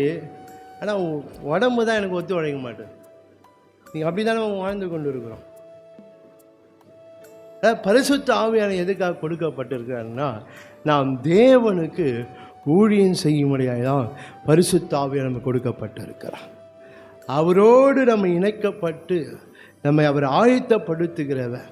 அந்த ஆயத்தப்படுத்துகிறதுல நம்ம இணைக்கப்பட எப்படி நம்ம ஆயத்தமாகணுமோ படுத்த விடணும், அப்படி ஆயத்தமாகிக்கணும்பா. இல்லைன்னா நம்ம வாழ்க்கை அப்படியே போயிடும் பாருங்களேன். அப்படியே போயிடும் நம்மளோட வாழ்க்கையில். யாக்கோபு வீட்டில் வேலை செய்யல. யாக்கோபு என்ன செய்யல? வீட்லையே சுற்றி வந்தான். ஆனால் எங்கேயோ போய் ஆரோக்கிய வேலை செய்து கொண்டு இருக்கிறான். சொன்னான் 20 வருஷம் மாமா வீட்டில் போய் வேலை செய்கிறான் பாருங்களேன். இன்னைக்கு தேவனுடைய வீட்டில் அல்லது தேவனுக்கு ஊழியம் செய்யாமல் நம்ம இருந்து கொண்டு இருப்போம்னா நம்ம எங்கன்னா போய் கஷ்டப்பட்டு இருப்போம் பாருங்க. வாழ்க்கை சில காரியங்கள், சில நெருக்கம் வரும், சில போராட்டம் வரும். நமக்கு தேவையில்லாத போராட்டம், தேவையில்லாத நெருக்கம், தேவையில்லாத பிரச்சனை நம்ம தேடி வரும். நம்மளை யாக்கோ அப்படியே சுற்றி வந்தான். அவனுக்கு ஒரு பிரச்சனை வந்துச்சு, ஓடு மாமா வீட்டுக்கு. அங்கே போய் அவனுக்கு படாத பாடு அவன் சொல்கிறான், இரவும் பகலாம் விழிச்சிருந்து நினச்சேன், மந்தியம் மேய்ச்சேன், பனி என்னை பச்சுது, வெயில் என்னை பச்சுது. மாமனா இருந்தாலும் அவன் என்ன செய்யலை, கண்ணில் விரல் விட்டு ஆட்டின்னுக்கிறான். அவன் ஏன் சொந்த வீட்டில் வேலை செய்யலை, அந்த வீட்லேயே சுற்றி சுற்றின்னு வந்தான்.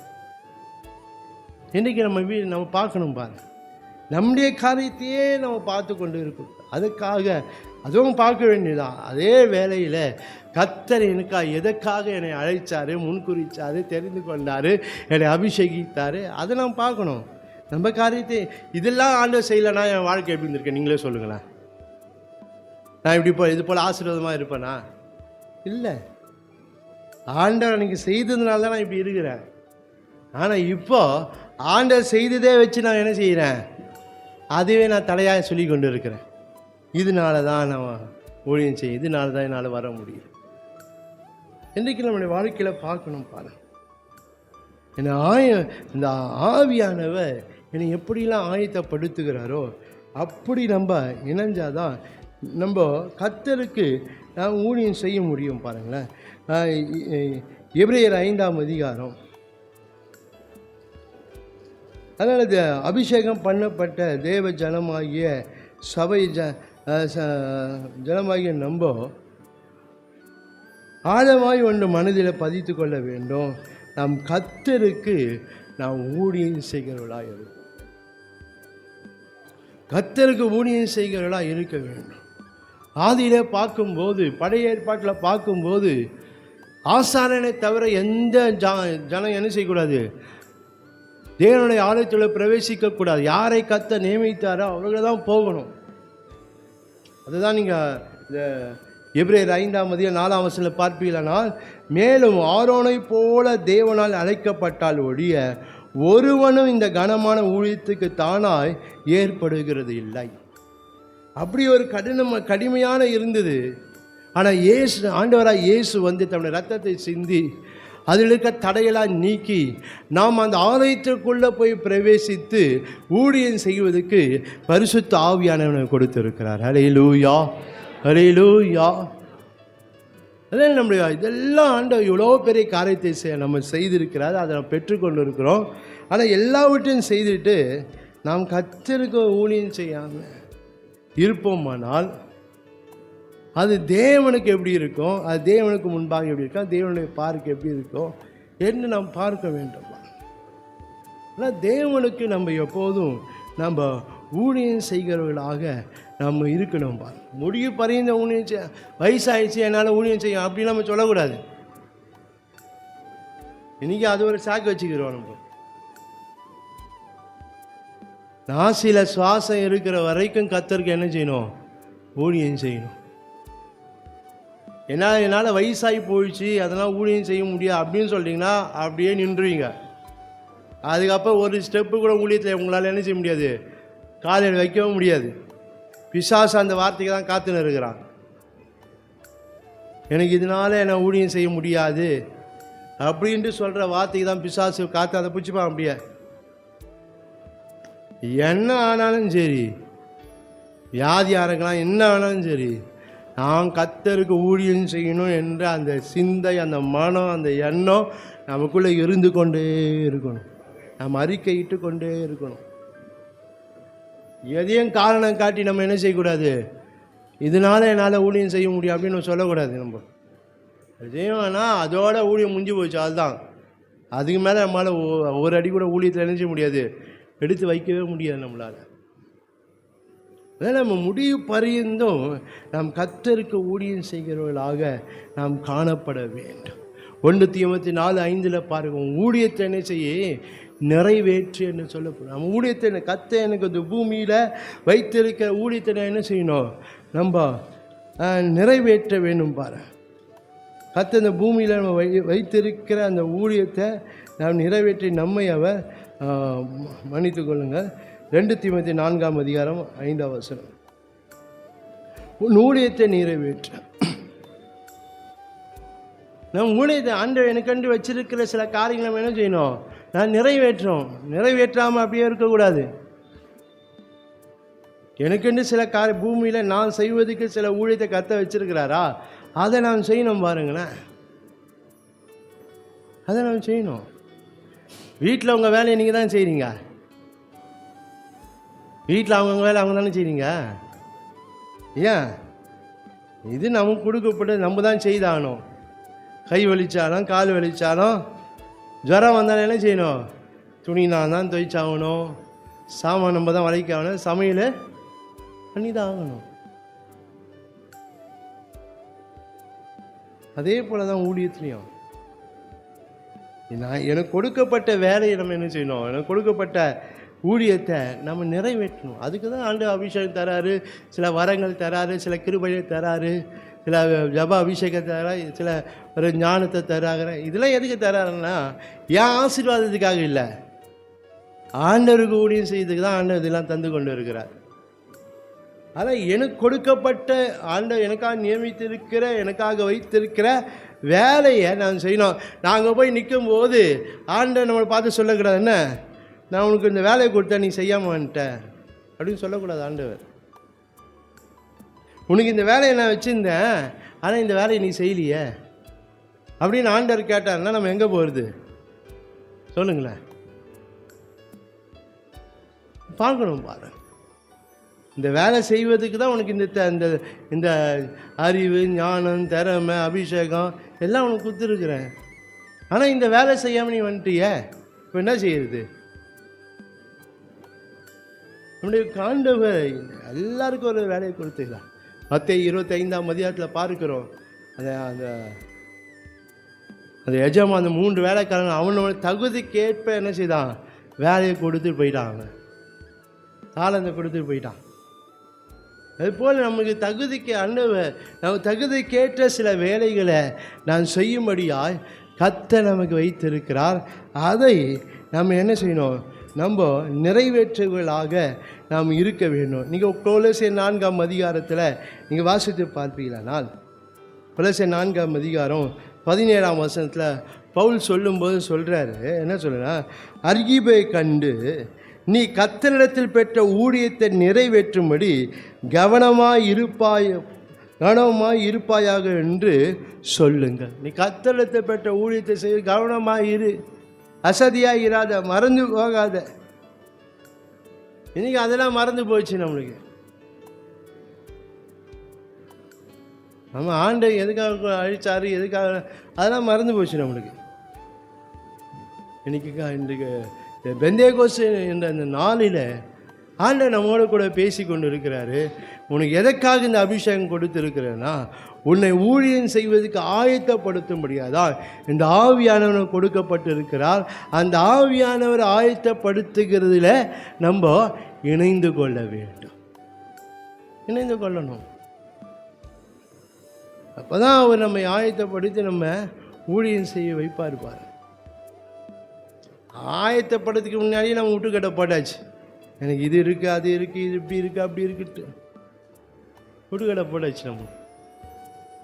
நம்ம மிகவும் ஜாக்கிரதையாய் கவனமாக இருந்து நம்முடைய வாழ்க்கையில் நம்ம தேவனுக்கு நாம் ஊழியம் செய்கிறவர்களாக நாம் காணப்பட வேண்டும். ஊழியம் செய்கிறவர்களோடு நாம் இணைந்து கொள்ள வேண்டும். ஊழியங்கள் இருக்கிற சபையோடு நாம் இணைந்து கொள்ளணும். இதெல்லாம் ஆவியா நம்மை ஆயத்தப்படுத்துகிறக்க. அதுதான் உங்களை ஜபத்துக்கு வாங்க, கூட்டங்களுக்கு வாங்கன்னு சொல்லி கொண்டு இருக்கும். இதெல்லாம் இந்த பரிசுத்த ஆவியான நம்மை ஆயத்தப்படுத்துகிற ஒரு காரியம். இன்றைக்கு எதோ ஒன்றில்லாத காரணத்தை சொல்லி நம்ம என்ன செய்கிறோம்? இதெல்லாம் வராமல் இருக்கிறோம். நம்ம தேவன் இந்த பூமியில் நமக்கு வைத்திருக்கிற வேலையை நம்ம என்ன செய்யணும்? முடிச்சாகணும். இல்லை என்றால் அது நம்ம ஆண்டவர்கிட்ட போகும்போது நம்ம என்ன செய்யணும்? அது நம்ம கணக்கு கொடுத்தாகணும். பாருங்க, நாம் ஊழியம் செய்வோமானால் ஒன்று நம்மேல் குற்றம் இருக்காது. நான் ஊழியம் செய்வேனால் என் வாழ்க்கையில் குறைகள் இருக்காது. நான் ஊழியம் செய்யாமல் இருப்பேனா என் மேலே குற்றம் இருக்கும். ஊழியம் செய்யலை என்ற குற்றம், என்னுடைய வேலை செய்யலை என்ற குற்றம் நம்ம மேலே இருக்கும். நான் அந்த ஊழியத்தை நிறைவேற்றலை என்ற குறை நம்முடைய வாழ்க்கையில் இருக்கும். குற்றத்தோடு குறைகளோடு நம்ம எங்கே போக முடியாது? தேவனுடைய ராஜ்யத்துக்குள்ளே பிரவேசிக்க முடியும். தேவனுடைய ராஜ்யத்தில் என்ன செய்ய முடியாது? பிரவேசிக்க முடியாது. அதனால் நம்ம ஊழியம் செய்கிறவர்களாக நம்ம காணப்படணும். பாரு, வெளிப்படுத்தல் 21ஆம் அதிகாரம், வெளிப்படுத்தல் 21ஆம் அதிகாரம் 27ஆம் வசனத்தில் பார்க்கிறோம். தீட்டு உள்ளதும் அருவருப்பையும் பொய்யையும் நடப்பிக்கிறதுமாகிய ஒன்றும் அதில் பிரவேசிப்பதில்லை. ஆட்டுக்குட்டியாருடைய ஜீவ புஸ்தகத்தில் எழுதப்பட்டவர்கள் மாத்திரம் அதில் பிரவேசிப்பார். தீட்டு உள்ளதும் அருவருப்பையும் பொய்யை நடப்பிக்கிறதுமாகிய. என் மேலே குற்றம் இருக்குமானால் அது தீட்டுள்ள காரியம், அது குறைகள் இருக்குமானால் அது அருவருப்பான ஒரு காரியம் தேவனுடைய பார்வையில். தேவனுக்கு முன்பாக நிற்கும் போது என் மேலே எந்த குற்றம் இல்லாமல் இருக்கும்.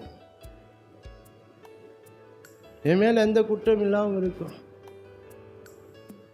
நம்ம எப்படி இருக்கும்? வேதம் சுவிசேஷம் அறிவிக்கலாம் எனக்கு ஐயோ, பட் நான் ஊழியம் செய்யணும். நம்ம என் மேலே அவருக்கு நான் கர்த்தருடைய ஊழியம் செய்யலைன்னா என் மேலே ஒரு குற்றம் இருக்கும். அந்த குற்றத்தோடு அந்த குறைகளோடு நம்ம என்ன செய்ய முடியாது? தேவனுக்கு முன்பாக நம்ம நிற்கவும் முடியாது, தேவனுடைய ராஜ்யத்தில் பிரவேசிக்கவும் முடியாது. அதுக்காக தான் அந்த பரிசுத்த ஆவியை நம்ம கொடுக்கப்பட்டு நம்ம ஊழியம் செய்ய, நம்ம எந்த நிலையில் இருந்தாலும் நம்மளை ஊழியம் செய்வதற்கு அவர் நம்மை ஆயத்தப்படுத்துகிறவராக இருக்கு. அவர் என்னை எப்படி ஆயத்தப்படுத்துகிறாரோ அதிலே நாம் இணைந்து கொள்ள வேண்டும், அதிலே நாம் காணப்பட வேண்டும். அப்போ தான் நம்மளால் செய்ய முடியும். பாருங்கள், இந்த ஊழியின் வாழ்க்கையில் நான் செய்யாமல் நான் இருப்பேனால் என் வாழ்க்கையில் குற்றம் காணப்படும். தேவன் நம்மை பார்த்து குற்றம் சாட்டினா எங்கே போகிறது? மனுஷன் குற்றம் சாட்டினா பரவாயில்ல, ஆண்டவர்கிட்ட போயிடலாம். ஆண்டவரே என் மேலே குற்றம் சாட்டுவாரானால், ஆண்டவரே என்னை பார்த்து உன் வாழ்க்கையில் குறைகள் இருக்குது, உன் காரியெல்லாம் நிறைவில்லாமல் இருக்குது என்று சொல்லி இந்த வெளிப்படுத்தல் 3ஆம் அதிகாரம் அந்த சர்தை சபைக்கு ஆண்டவர் சொல்லுகிறத பார்க்கும். சர்தை சபைக்கு சொல்லும்போது அவர் சொல்கிறார், 2ஆம் வசனம், நீ விழித்து கொண்டு சாவுகிறதுக்கு ஏதுவாக இருக்கிறவர்களை சிறப்படுத்து, உன் கிரியைகள் தேவனுக்கு முன் நிறைவுள்ளவர்களாக நான் காணவில்லை. அப்படின்னா நான் என்ன செய்யுது? ஆண்டது போல நம்மளோட சொன்னா நம்ம என்ன செய்யுது பாருங்க. அதனால் நாம் தேவனுக்கு நான் ஊழியம் செய்யணும். அதுக்கு நீங்கள் ஜெபம் பண்ண, ஆண்டவர் எனக்கு என்ன ஊழியம் வச்சுருக்கேன், நானே ஏதோ ஒரு ஊழியத்தை செய்யக்கூடாது. ஆனால் நீ எனக்கு என்ன ஊழியத்தை வச்சுருக்கிறா, நான் எந்த ஊழியம் செய்வேன்னு நீங்கள் வச்சுருக்கீங்க ஆண்டவரை. இல்லை ஜெபம் பண்ணி ஆண்டவர் என்ன செய்யணும்? ஊழியத்தை கேட்டு நம்ம ஊழியத்தை செய்யணும். நம்ம ஆண்டவர் என்னை எப்படி நடத்துகிறாரோ அதன்படி நான் ஊழியம் செய்யணும். நம்ம இல்லை என்றா என் மேலே குற்றம் காணப்படும், என் மேலே குறைகள். ஆண்டவருடைய நாளிலே நான் என் மேலே குற்றம் குறைகள் இருக்குமானால் நம்ம எப்படி பிரவேசிக்க முடியும் பாரு. மிகவும் ஜாக்கிரதையாக பரிசுத்த ஆவி எதுக்காக கொடுக்கப்பட்டிருக்கிறாரோ அந்த காரியத்துக்கு நம்மை முழுதுமாய் அர்ப்பணித்து நம்முடைய வாழ்க்கையில் நாம் ஊழியம் செய்வதாக இருக்கு.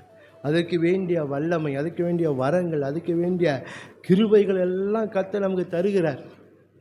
நீங்கள் 1 கொரிந்தியர் 9ஆம் அதிகாரத்தை நீங்கள் வாசித்து பார்க்கும்போது அகலம் பார்க்குறோம். 1 கொரிந்தியர் 12ஆம் அதிகாரம் 4ஆம் வசனத்திலிருந்து 11ஆம் வசனம் வரைக்கும் வாசித்து பார்ப்பீர்களானால் அங்கே நமக்கு ஊழியம் செய்ய முடியாது கர்த்தர் 9 விதமான வரங்களை அங்கே வச்சிருக்கிறாருங்க. 11ஆம் வசனம் பாருங்க, இவைகள் எல்லாம் அந்த ஒரே ஆவியால் நடப்பித்து தன்னுடைய சித்தத்தன்மை அவனுக்கு பகிர்ந்து கொடுக்கிறான். பாருங்க, தேவன் வரங்களை நமக்காக வச்சிருக்கிறார். ஏன்? ஊழியம் செய்கிறதுக்கு தான்.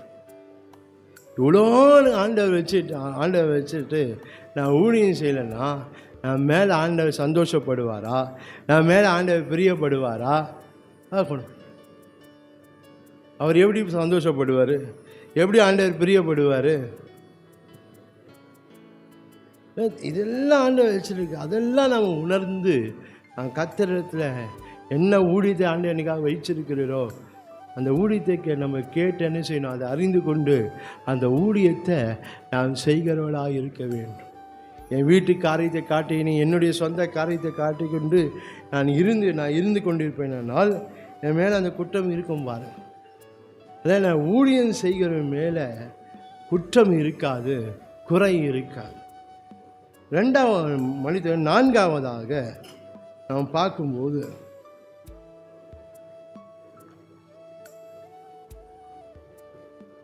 தேவன் நியமித்த யுத்தத்தை பண்ண ஆயத்தப்படுத்து. நமக்கென்று சில யுத்தத்தை ஆண்டவர் வச்சிருக்கிறாரு. அந்த யுத்தத்தை நம்ம என்ன செய்யணும். அந்த யுத்தத்தை நாம் பண்ணாமல் இருக்கக்கூடாது. அந்த யுத்தத்தை நாம் செய்கிறவர்களாய் நம்ம காணப்பட வேண்டும். நீங்கள் நீதிமொழிகள் 21ஆம் அதிகாரம் இந்த வசனத்தை நம்ம பொதுவாக எதுக்காக எடுப்போம்? படிப்பின் காரியத்துக்கு தான் இந்த வசனத்தை எடுப்பாங்க பாருங்களேன். நீங்கள் நீதிமொழிகள் 21ஆம் அதிகாரம் ஒரு நிமிஷம்.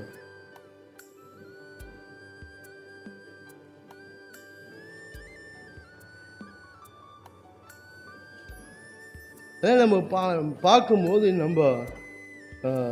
நம்ம யுத்தத்தை செய்கிறவர்களாக நம்ம காணப்படுகிற ஜனங்களாக நாம் இருக்கணும். நீதிமொழிகள் 21:31 பார்க்குறோம். குதிரை யுத்த நாளுக்கு ஆயத்தமாக்கப்படும், ஜெயமும் கர்த்தரால் வரும். இது பொதுவாக இது எதுக்கு எடுப்பனா படிக்கிற பிள்ளைகளுக்கு இதை சொல்லுவாங்க. குதிரை யுத்த நாளுக்கு ஆயுதம். இந்த குதிரை என்று யாரை இதை காட்டுக்குதுன்னா இது நம்மையே தான் காட்டுக்குது. இந்த குதிரை என்ன செய்யணும்? யுத்த நாளுக்கு ஆயத்தப்படணும், யுத்தம் செய்யணும். பாருங்கள், ஏன் இது நம்ம குதிரைன்னு சொல்லணும்னா, இங்கே சகரியா 10ஆம் அதிகாரத்தை வாசித்து பார்ப்பீங்கன்னா கர்த்தர் நம்ம அப்படியே மாற்றுகிறாராம். சகரியா 10ஆம் அதிகாரம் 3ஆம் வசனத்தை நீங்கள் வாசித்து பார்ப்பீங்களானால், மேய்ப்பருக்கு விரோதமாக என் கோபம் உண்டது, கடாக்களை தண்டித்தேன், சேனைகளின் கர்த்தர் யூதா வம்சத்தாரைகள் தமது மந்தையை விசாரித்து அவர்களை யுத்தத்திலே தமது சிறந்த குதிரையாக நிறுத்துவார். அப்புறம் இந்த குதிரை யுத்த நாளுக்கு என்ன செய்யணும்? ஆயத்தமான. அப்புறம் நம்ம ஆண்டவர் நம்மை ஆயத்தப்படுத்துகிறார். நம்ம யுத்தம் கர்த்தர் நமக்கு நியமித்த யுத்தத்தை செய்ய நம்ம என்ன செய்ய ஆண்டவர் பரிசுத்த ஆவியை நம்மை ஆயத்தப்படுத்துகிறார். அந்த யுத்தத்தை நம்ம செய்கிறனா இருக்கிற அந்த யுத்தத்தை நம்ம செய்யாமல் இருக்கக்கூடாது. செய்யாமல் இருந்தாக்கா நமக்கு அது ஆசீர்வாதமாக இருக்காதுங்க. எபேசியர் 6ஆம் அதிகாரம் 10ஆம் வசனந்து 13ஆம் வசனம் வரைக்கும் வாசித்து பார்ப்பீங்களானா அங்கே பார்க்கும்போது 11ஆம் வசனத்தில், நீங்கள் பிசாசின் தந்திரங்களோடு எதிர்த்து நிற்க தானி உள்ளவர்களாக தேவனுடைய சர்வாயுதத்தை தரித்து கொள்ளும். ஏனெனில் மாம்சத்தோட இரத்தத்தோடும் அல்ல, துரைத்தனங்களோடும் அதிகாரங்களோடும் இப்பிரமதித்த அந்தகார லோகாதிபதிகளும் வானமண்டலத்தில் உள்ள பொல்லாத ஆவிகளின் சேனைகள் நமக்கு போராட்டம் உண்டு, யுத்தம் உண்டு. இது கர்த்தரே நமக்கு நியமித்து வைத்திருக்கிறார். அந்த யுத்தத்தை நாம் பண்ணுகிறவளாக இருக்க வேண்டும். அதற்கு வேண்டிய சர்வாயுத வர்க்கத்தை, அதுக்கு வேண்டிய வல்லமையை ஆண்டவர் நமக்கு தந்திருக்கிறார். ஹல்லேலூயா, ஹல்லேலூயா. இதெல்லாம் பெற்றுக்கொண்டு நம்ம யுத்தம் பண்ணாமல் இருக்கக்கூடாது. யுத்தம் பண்ணாமல் இருப்போம்னா நஷ்டம் நமக்கு தான்.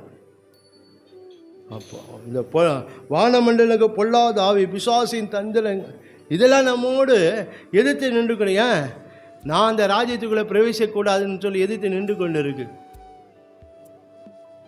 நம்ம சில பாவங்களை செய்ய வைக்குது, உலக காரியங்களை போய் ஐக்கியமாக வைக்குது பிசாசு. நம்மளை போராடி கொண்டு இருக்கு பிசாசு. இதெல்லாம் காட்டிக்கொண்டு நம்ம எதிர்த்து நின்று நாம் யுத்தம் செய்கிறவர்களாய் காணப்பட வேண்டும். இல்லைன்னா நமக்கு தான் காயம்.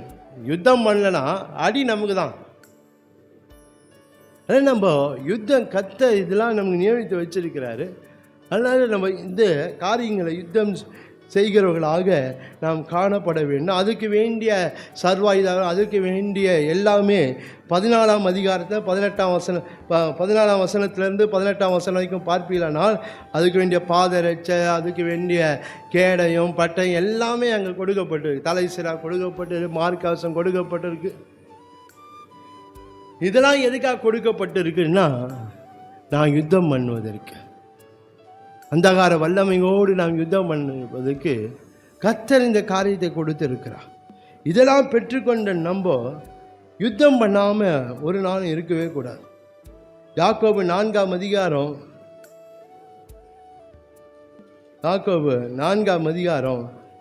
7ஆம் வசனத்தை நீங்கள் வாசித்து பார்ப்பீங்களா? அந்த வசனம் இப்படியாக சொல்லுகிறது, தேவனுக்கு கீழ்ப்படிந்திருங்கள், பிசாசுக்கு எதிர்த்து நில்லுங்கள், அப்போது அவன் உங்களை விட்டு ஓடி போவான். பிசாசு ஓடி போனா என்ன செய்யணும்? யுத்தம் பண்ணி தான் ஆகணும். இல்லைன்னா அவன் நம்ம விட்டு போக மாட்டான். நம்ம நம்மளை கவிழ்த்து விட்டு தான் போவான். அவன் அப்படியே விட்டு போக மாட்டான் நம்மளை.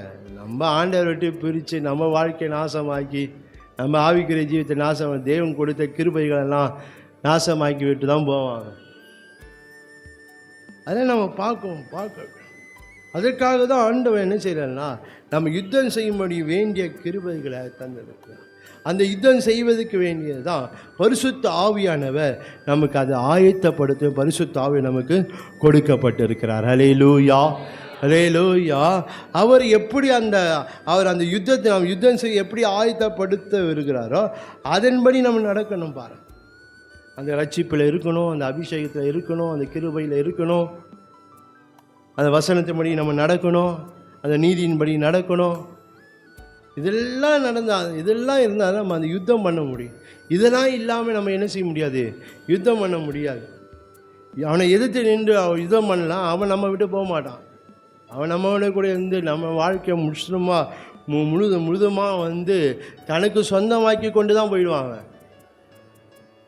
அதனால் மிகவும் நம்ம ஜாக்கிரதையாக இருந்து நம்முடைய வாழ்க்கையில் பரிசுத்த ஆவியானவர் எதுக்காக கொடுக்கப்பட்டிருக்கிறாரோ அதற்கு நம்ம அர்ப்பணித்து, ஆவியான நம்மை அர்ப்பணித்து நம்ம ஆயத்தப்படும் போது தான் நம்மளால் யுத்தம் செய்ய முடியும். அந்த யுத்தத்தினால் வருகிற ஆசீர்வாதத்தை நம்மளால் பெற்றுக்கொள்ள முடியும். ஹல்லேலூயா, ஹல்லேலூயா. இல்லைனா ஒன்றுமே இல்லை. ஜெயங்கொள்றது தான் என்ன, எல்லாமே இருக்குது. சிங்காசனம் எல்லாமே ஜெயங்கொள்வது தான். அந்த 7 சபைகள் பார்க்கும்போது எவர் ஜெயங்கொள்றானோ அவனுக்கு தான் என்ன இருக்குது? சிங்காசனம் இருக்குது, எல்லாமே இருக்குது. ஜெயங்கொள்ளுகிறான் அவன் என்ன செய்கிறானா? எல்லாவற்றையும் அவன் சுதந்திரித்துக் கொள்கிறான்னு சொல்லி வெளிப்படுத்தி 21ஆம் அதிகாரம் 7ஆம் வசனத்தில் பார்க்கிறேன். ஜெயங்கொள்கிறவன் எல்லாவற்றையும் சுதந்திரித்துக் கொள்வான், நான் அவன் தேவனாக இருப்பேன், அவன் என் குமாரனாக இருப்பான். அதனால் நம்ம யுத்தம் பண்ணாதான் எல்லாம் செய்ய முடியும். யுத்தம் பண்ணாமல் அப்படியே இருப்போமானா பிசாசு நம்ம வாழ்க்கையில் பாவம் செய்து கொண்டு தேவனுக்கு பிரியமில்லாத காரியங்களை செய்து கொண்டு இருப்போமானால் அப்படி தான் இருக்கும். சில வேளை சொல்லலாம், நான் முன்னா செய்த போல எதுவுமே செய்யலையே, நான் ரட்சிக்கப்படும் முன்னா நான் இப்படி இருந்தேன் அப்படி இருந்தேன் என்று ஒரு வேளை சொல்லிக்கொண்டேன். இப்போ அது போல இல்லையா? தேவனை தேடாதே பாவம் தான், அதே பாவம் தான். தேவனை நம்ம தேடாமல் இருக்கிறதே பாவம் தான். தேவ சித்தத்துக்கு செய்யாது இருப்பதே பாவம் தான். தேவனுக்கு நம்மை அர்ப்பணிக்காததே பாவம் தான். இதெல்லாம் பிசாசு செய்கிற காரியம். இதெல்லாம் நம்ம எதிர்த்து நின்று நம்ம என்ன செய்யணும்? நாம் தேவனை தேடணும், தேவனுக்கு முழுமையாக நம்ம அர்ப்பணிக்கணும், தேவ சித்தத்தை முடி செய்யணும், தேவனுக்கு பிரியமான காரியம் செய்யணும், எல்லாமே செய்யணும். பாருங்கள், அவன் போராடி கொண்டு தான் இருப்பான். நாம் தூங்கலாம், அவன் தூங்கவே மாட்டான். யார் தூங்க மாட்டான்? பிசாசு தூங்கவே மாட்டான். ஏன்னா கவிக்கிற வரைக்கும் அவன் தூங்கவே மாட்டான். அதுதான் அவன் எத்தனைத்து கொண்டு இருக்கிறான். எப்படிலாம் இவனை எந்த விதத்தில் கவுக்கலாம், எந்த வழியில் இவனை கவுக்கலாம் அப்படி தான் பிசாசு என்ன செய்கிறான்? சுற்றி வந்துன்னு இருக்கிறான். அதுக்கு நாமே வழி கொடுக்கக்கூடாது. சரி, உனக்கு வழி தெரியலையா, இதுதான் வழி என்று நம்ம என்ன செய்யக்கூடாது? நாமே வழி காட்டக்கூடாது அவனுக்கு. சில வேளை நாமே வழி காட்டி கொண்டு இருக்கிறோம். தேவனுக்கு பிரியமில்லாத காரியங்களை செய்து கொண்டு, தேவன் விருப்பமில்லாத காரியங்களை செய்து கொண்டு, ஆண்டவர் கொடுக்க வேண்டிய கனத்தை கொடுக்காம, ஆண்டவர் செலுத்த வேண்டிய மகிமையை செலுத்தாமல், ஆண்டவரை தேட வேண்டிய காலத்தில் தேடாமல் நம்ம என்ன செய்கிறோம்? இதெல்லாம் என்ன வேணும்னா, இதெல்லாம் தேவனுக்கு பார்வையில் அதெல்லாம் ஒரு பாவமாக இருக்குது. தேவனை தேட வேண்டிய நேரத்தில், காலங்களில் தேவனை தேடி தான் ஆகணும். ஏதோ காரணத்தை சொல்லிக்கொண்டு நம்ம இருக்கக்கூடாது. அதெல்லாம் தேவனுக்கு முன்பாக அதெல்லாம் பாவமாக எண்ணப்படுகிறது. அதை எதிர்த்து நின்று நாம் போராடுகிறவர்களாக இருக்க வேண்டும். அதனால அந்த யுத்தம் பண்ண தான் நான் என்ன செய்ய இந்த காரியத்தில் ஆண்டவர் நம்ம கொடுத்துருக்கிறார் பாருங்களேன். 2 கொரிந்தியர் 10ஆம் அதிகாரம் 2 கொரிந்தியர் 10ஆம் அதிகாரம் 3 வசனம் 3ஆம் வசனம் 4ஆம் வசனம் பாருங்கள். 2 கொரிந்தியர் 10 3 4 வசனங்கள். நாங்கள் மாம்சத்தின் நடக்கிறவர்களாக இருந்தோம், மாம்சத்தின்படி போர் செய்கிறவர்கள் அல்ல. எங்களுடைய போராயுதங்கள் மாம்சத்துக்கு ஏற்றவைகளாக இராமல் அரண்களை நிர்மூலமாக்குகிறதுக்கு தேவ பலம் உள்ளவைகளாக இருக்கிறது. 5ஆம் வசனம். அவைகளால் நாங்கள் தர்க்கங்களையும் தேவனை அறிகிற அறிவுக்கு விரோதமாக எழும்புகிற எல்லா மேட்டிமை நிர்மூலமாக்கி எந்த எண்ணத்தையும் கிறிஸ்துவுக்கு கீழ்ப்படிய சிறைப்படுத்துகிறவர்களாக இருக்கிறேன். எந்த எண்ணத்தையும் தேவனை தேடக்கூடாது வருகிற எண்ணங்கள், தேவனை கனப்படுத்தக்கூடாது வருகிற எண்ணங்கள், இதெல்லாம் சிறைப்படுத்தணும், இதெல்லாம் கீழ்ப்படுத்தணும். நம்ம அப்படிதான் சொல்லும். போவேன், நான் எதுக்கு போகிறேன், அங்கே போய் வேஸ்ட்டாக உட்காந்து இருக்கணும் நீ, அப்படிதான் பிசாசு சொல்லின்னு இருக்கணும். இன்னைக்கு ஆண்டவர் சத்தத்தை கேட்குறோமோ இல்லையோ, பிசாசு சத்தத்துக்கு நல்லா கேட்குறோம் நம்ம. அப்படிதான் சொல்லணும். உனக்கு இப்போ பாரு, உனக்கு தலைவலி வரப்போகுது பாரு அப்படின்னு சொல்லணும். உனக்கு இது உனக்கு உடம்பு சரியில்லை, உனக்கு இதெல்லாம் போகாது, நம்ம நல்லா தான் இருப்போம். அது சொன்னோன்னே அப்படியே நம்ம என்ன செய்வோம்? ஆமாம், எனக்கு உடம்பு சரியில்லை தாங்க. எல்லாம் பிசாசு கொண்டு வர. இதெல்லாம் நம்ம என்ன செய்யணும்? இந்த எண்ணங்களை எல்லாம் நம்ம என்ன செய்யணும்? சிறைப்படுது, அதெல்லாம் கீழ்ப்படுத்தணும், நம்ம கீழ்ப்படுத்தணும். பிசாசு அப்படிதான் சொல்லி, பிசாசு நீ ஆண்டவரை தேட பிசாசு ஒரு நாளும் சொல்ல மாட்டான். இன்னைக்கு நம்முடைய வாழ்க்கையில் நாம் தேவனுடைய காரியங்களில் எவ்வளவாய் நாம் காணப்படுகிறோம் என்று நாம் பார்க்கணும். தேவனை தேடக்கூடாது அல்லது தேவனுடைய காரியங்களை செய்யக்கூடாதுபடிக்கு வருகிற எந்த காரியத்தையும் நம்ம என்ன செய்யணும்? மேற்கொள்கிறவர்களாக, மேற்கொண்டு அந்த காரியத்தை நம்ம செய்கிறவர்களாக நம்ம இருக்கணும். பாருங்க, இருந்தால் தான் நம்முடைய இருக்கணும். இல்லை என்றால் பிசாசை நம்ம என்ன செய்திருவான்? நம்ம காரியத்தெல்லாம் அப்படியே குழப்பி விட்டுருவான் பாருங்கள். நம்ம காரியத்தெல்லாம் அப்படியே ஆகிடுவான். ஒன்றுத்து கேட்டாக்க அப்படியே நம்ம என்ன செய்வோம்? அடுத்த காரியத்தை அவன் பேச ஆரம்பிச்சிடுவான். நம்ம கேட்டோன்னாக்கா அவன் பேச ஆரம்பிச்சிடுவான். ஒன்றுத்தில் நம்ம செவி கொடிச்சிட்டானாக்கா அடுத்த அவன் பேசிக்கொண்டே இருப்பான். ஏன்? நம்ம பேசுறத கேட்க ஆரம்பிச்சிட்டாங்கடா, அவன் பேசினே இருப்பான். இப்படி அப்படி உனக்கு உனக்கு முடியல அப்படின்னு என்ன சொல்லி கொண்டு இருப்பான். உனக்கு வேலை இருக்குது, உனக்கு அந்த வேலை இருக்குது, இவங்க இங்கே போகணும், அங்கே போகணும் என்ன எல்லாத்தையும் பிசாசு என்ன செய்வான்? நம்ம மறந்தால் கூட அவன் ஞாபகப்படுத்தினே இருப்பான். இந்த வேலை இருக்குது, அந்த வேலை இருக்குது அப்படின்னு சொல்லினே இருப்பான். ஏன்? நீ ஆண்டவர் தேட போகக்கூடாது. அவள் தான் எந்த இதுக்கும் நம்ம என்ன செய்யக்கூடாது? பிசாசுக்கு நம்ம கீழ்ப்படியக்கூடாது. அவனை எதிர்த்து நிற்கிறவர்களாக நம்ம காணப்பட வேண்டும். எபிரேயர் 12ஆம் அதிகாரம் 4ஆம் வசனத்தில் பார்க்கிறோம். பாவத்துக்கு விரோதமாய் போராடுகிறதில் இரத்தம் சிந்தப்படத்தக்கதாக நீங்கள் இன்னும் எதிர்த்து நிற்கவில்லை. பாவம் செய்ய மாட்டேன் என்ற அந்த நிலையில் நான் ரத்தம் சிந்தப்படுகிற நிலை வந்தாலும் நம்ம அதில் காணப்படணும். இன்னைக்கு அதெல்லாம் ஒன்றும் இல்லை நம்ம வாழ்க்கையில். பாருங்க, பாவத்துக்கு விரோதம் போராடுகிறது, பாவம் செய்ய மாட்டேன் ரத்தம் சிந்தப்படத்தக்கதாய் சூழ்நிலை வந்தாலும் நம்ம என்ன செய்யணும்? அதில் காணப்பட வேண்டும். ஐயோ இதெல்லாம் வருது, இதில் போராட்டம் வருது, பிரச்சனை வருது, சர்ச்சுக்கு போனால் வீட்டில் பிரச்சனை வருது, அப்புறம் நாளைந்து போய் வேணாம், போகிறதுனால தான் பிரச்சனை வருது. ஜெபம் பண்ணுற போகிறதா பிரச்சனை, எதனா ஒரு பிரச்சனை வீட்டில் வருதுப்பா, சரி எதுக்கு வேண்டாம், அப்படிதான் நம்ம இருக்கிறோம். அது எதிர்த்து நின்று நம்மளால் என்ன செய்ய முடியல, போராட முடியல பாருங்க. அது எதிர்த்து நம்மளால் நிற்க முடியல. பிசாசு அப்படிதான் செய்வான். எதனா ஒன்று கொண்டு வந்துனே இருப்பான். சபைக்கு வர்றது, சபைக்கு ஜபம் பண்ண வருது, ஊழியத்துக்கு வர்றது, எதனா செய்து கொண்டு தான் இருப்பான். அவன் செய்கிறத செய்கிறான், நம்ம செய்கிறத நம்ம செய்யணும். அவன் செய்கிறத கரெக்டாக செய்கிறான், ஆனால் நம்ம செய்கிறத செய்ய மாட்டேன். நம்ம எதிர்த்து அதுக்கு வேண்டிய கிருபைகளை அபிஷேகத்தால் என்ன செய்தார், நமக்கு அவர் கொடுத்திருக்கிறார் பாருங்க. இங்க உன்னத பாட்டு 6:13 பார்க்கிறோம். அந்த அந்த மணவாளி எப்படிப்பட்டவளாக, அவர் 2 சேனைக்கு சமமாக இருக்கிறாள் சொல்லப்படும். சூலமீத்தில் என்ன பார்த்தீங்க, அவர் 2 சேனைக்கு சமம் பாருங்க. அப்புறம் நம்ம கத்தர் அது போல வச்சிருக்கிறாரு. 2 சேனைகளுடைய பலத்தை கத்த என்ன செய்திருக்கிறாரு, அப்படிப்பட்ட அபிஷேகத்தை, அப்படிப்பட்ட வல்லமையை ஆண்டவர் நம்ம கொடுத்திருக்கிறாரு. ஏனென்றா நாம் எதிர்த்து நின்று யுத்தம் பண்ணுவதற்கு. நாம் எதிர்த்து நின்று யுத்தம் பண்ணுவோமானால் ஒன்று தோல்வி சந்திப்பது இல்லை. நாம் யுத்தம் பண்ணுவோமானால் ஆவிக்குரிய ஜீவிதத்தில் நாம் தோல்வியை சந்திக்க மாட்டோம். யுத்தம் பண்ணலன்னா நம்ம வாழ்க்கையில் தோல்விதான். நம்ம வாழ்க்கை நம்ம எதிர்த்து கத்த நியமித்த யுத்தத்தை பண்ணுவோமானால் ஒன்று தோல்வி இருக்காது, 2 தோற்றத்தை இழப்பது இல்லை.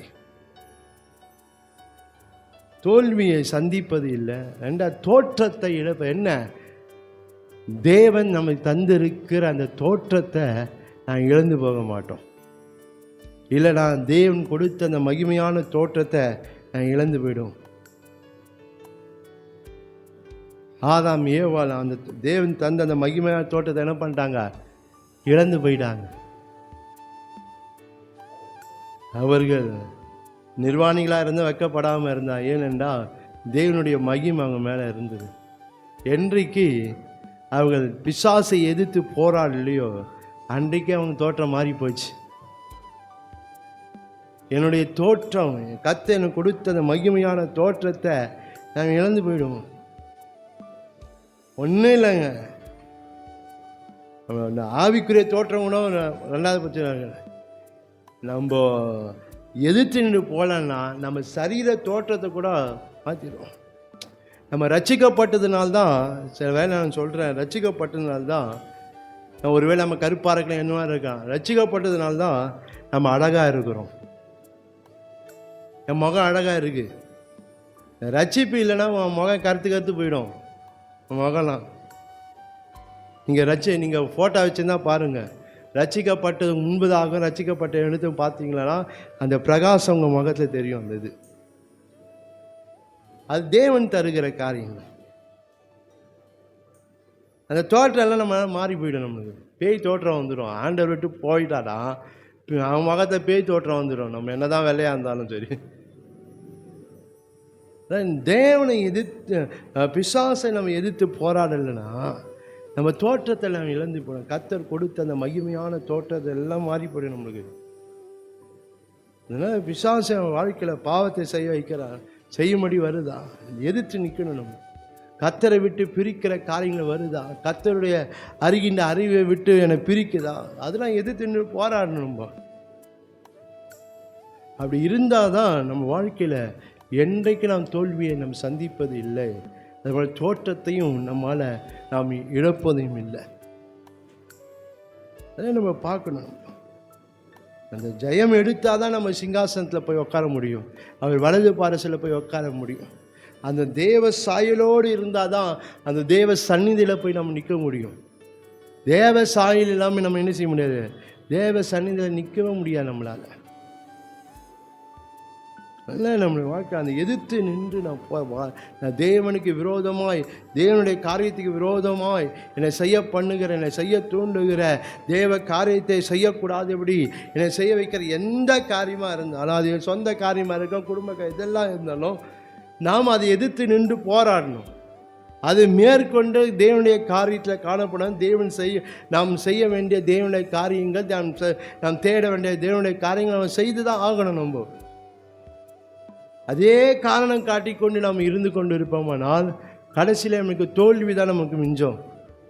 கடைசியில் நமக்கு இருக்கிற தோற்றத்தை கூட நம்ம இழந்து போயிடுவோம். நம்ம தேவ தோற்றத்தை இழந்து போயிட்டா தேவனுடைய ஏதேன் தோட்டத்தை என்ன செய்ய முடியாது, ஒரு இமைப்பொழுது கூட இருக்க முடியாது, வெளியே தொத்திடுவார் ஆண்டவர். அந்த தோற்றம் இருக்கிற வரைக்கும் தான் அந்த ஏதேன் தோட்டத்தை இருக்க முடியுது. ஆதாமால என்றைக்கு அந்த தோட்டத்தை இழந்து போயினானோ அன்றைக்கே அவனை அனுப்பிச்சார். ஆனாலும் கிருபையுள்ள தேவன் அவனுக்கு தோளுடைய பண்ணி அனுப்பிச்சார் ஆண்டவர். இருக்க முடியாது தேவ சமூகத்தில், தேவ பிரசன்னத்தில் நம்மளால இருக்க முடியாது. இல்லை, நம்ம வாழ்க்கையில் நம்ம எதிர்த்து வாலிப பிள்ளைகள் இருக்கிறீங்க, நீங்கள் பிசாசை எதிர்த்து நின்று போராடி தான் ஆகணும். உலக காரியம் வருதா, நீங்கள் எதிர்த்து நின்று போராடி தான். உலக காரியம் பின்னாடியே போய்கொண்டு இருக்கக்கூடாது. நீங்கள் அதை எதிர்த்து நின்று பிசாசை எல்லாத்தையும் கொண்டு தான் வருவான். எல்லாமே நம்ம கவர்ச்சியாக தான் காட்டின்னு இருப்பான். கண்களுக்கு எல்லாமே நமக்கு இன்பம் தான் காட்டின்னு இருப்பான். நம்ம தான் அதை மேற்கொள்ளணும். அது எல்லாமே நம்ம தான் மேற்கொள்ளணும். நம்ம அதை எதிர்த்து நின்று போராடணும். அது நம்ம அதை எதிர்த்து நின்னால் தான் நமக்கு எல்லாமே. அதுக்கு நம்ம என்னெல்லாம் ஆவியான செய்ய வைக்கிற அதெல்லாம் நம்ம செய்யணும். பாருங்கள், சில வேளை உபவாசம் பண்ண வைக்கிறா, உபவாசம் பண்ணணும். நம்ம எனக்கு உபவாசம் பண்ண முடியாது அப்படின்னு சொல்லக்கூடாது. உபவாசம் பண்ணி எல்லாத்தையும் ஜெயிக்க வேண்டியனா உபவாசம் பண்ணி தான் ஆகணும். நம்ம ஆண்டவரை தேடணும். ஆண்டவர் தேவ ஜனங்களோடு சேர்ந்து தான் ஆகணும். இந்த பவுல அந்த தீமோத்தேயுவுக்கு சொல்லும் போது, நீ என்ன செய்ய, நீ எல்லாத்தையும் விட்டு ஓடி கர்த்தருக்கு பயந்து நடக்கிற ஆராதிகளோடு நீ என்ன செய்ய, இணைஞ்சிக்கோ. அப்படி செய்யணும். அப்படி செய்து தான் ஆகணும். நம்ம தனிச்சே நின்று நம்ம ஜெயிச்சிடும் அப்படின்னா தனிச்சு நின்று ஜெயிக்கவும் முடியாது.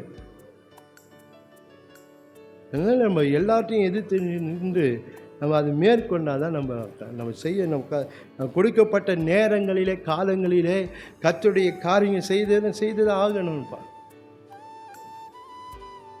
இன்னைக்கு பிள்ளைகளுக்கு நம்ம என்னென்னா சொல்லி கொடுத்து கொண்டு இருக்கணும். 12 வயசில் ஆண்டவருக்கு இருந்த சிந்தை, நான் பிதாவுக்கு அடுத்த காரியங்களிலே நான் இருக்கணும்னு 12 வயசு அந்த சிந்தை வருது. ஆனால் நமக்கு இன்னும் அந்த போல் சிந்தை வரல. அடுத்த தேவனுடைய காரியத்தில் இருக்கணும் சிந்தை வர மாட்டேங்குது. நம்ம வீட்டு காரியம் பார்த்தாவே அது போதும். நம்ம மனைவியை பார்த்தா போதும், நம்ம பிள்ளைகளை பார்த்தா போதும், நம்ம புருஷனை கவனிச்சா போதும், அதுவே ஆண்டவருக்கு பிரியம் அப்படின்னு நினச்சின்னு இருக்கணும். நம்ம இதெல்லாம் நம்முடைய வாழ்க்கையில் மாற வேண்டும். இதற்காக இந்த பரிசுத்த ஆவியானவர் கொடுக்கப்பட்டிருக்கிறாரோ அதற்கு என்னை அர்ப்பணிக்க வேண்டும்.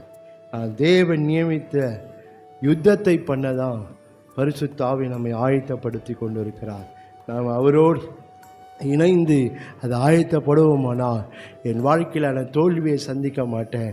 என் வாழ்க்கையில் என்னுடைய ஆவிக்குரிய தோற்றத்தை நான் இழக்காமல் தேவன ராஜ்யத்தை என்னால் சுதந்திரிக்க முடியும். ஹல்லேலூயா. கடைசியாக சொல்லி முடிச்ச டைம் ஆகிடுச்சு. தேவனுடைய வருகையில் எடுத்துக்கொள்ள நாம் தேவனுடைய வருகையில் எடுத்துக்கொள்ளப்பட வேண்டும். 2 விதமான வருகை இருக்குது. ஒன்று ரகசிய வருகை இருக்குது, ஒன்று பகிரங்க வருகை இருக்குது. எதுனா ஒரு வருகையில் நாம் எடுத்துக்கொள்ளப்பட வேண்டும். 2 வருகையில் நம்ம கைவிடப்படக்கூடாது. ஒன்று ரகசிய வருகையில் எடுத்துக்கொள்ளப்பட வேண்டும், இல்லைன்னா பகிரங்க வருகையில் எடுத்துக்கொள்ளப்படணும். 2த்திலையும் கைவிடப்பட்டாக வாழ்க்கை அவ்வளோதான், முடிஞ்சு போச்சு.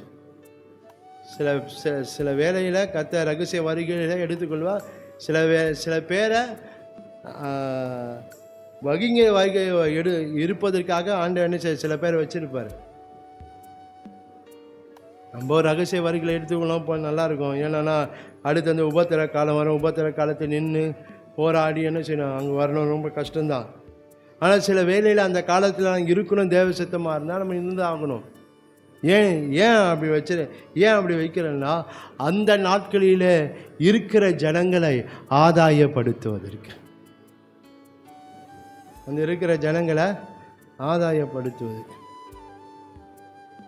அதனால் நம்முடைய வாழ்க்கை தேவனுடைய வருகையில் நம்ம எடுத்துக்கொள்ள, தேவனுடைய வருகை அதி சீக்கிரமாக இருக்குது. வெளிப்படுத்தும் 3ஆம் அதிகாரம் 11ஆம் வசனம், 22ஆம் அதிகாரம் 12ஆம் வசனம், 20ஆம் வசனம் பாருங்கள். இதோ சீக்கிரமாய் வருகிறேன் என்று ஆண்டவங்க சொல்லுகிறத பார்ப்போம்.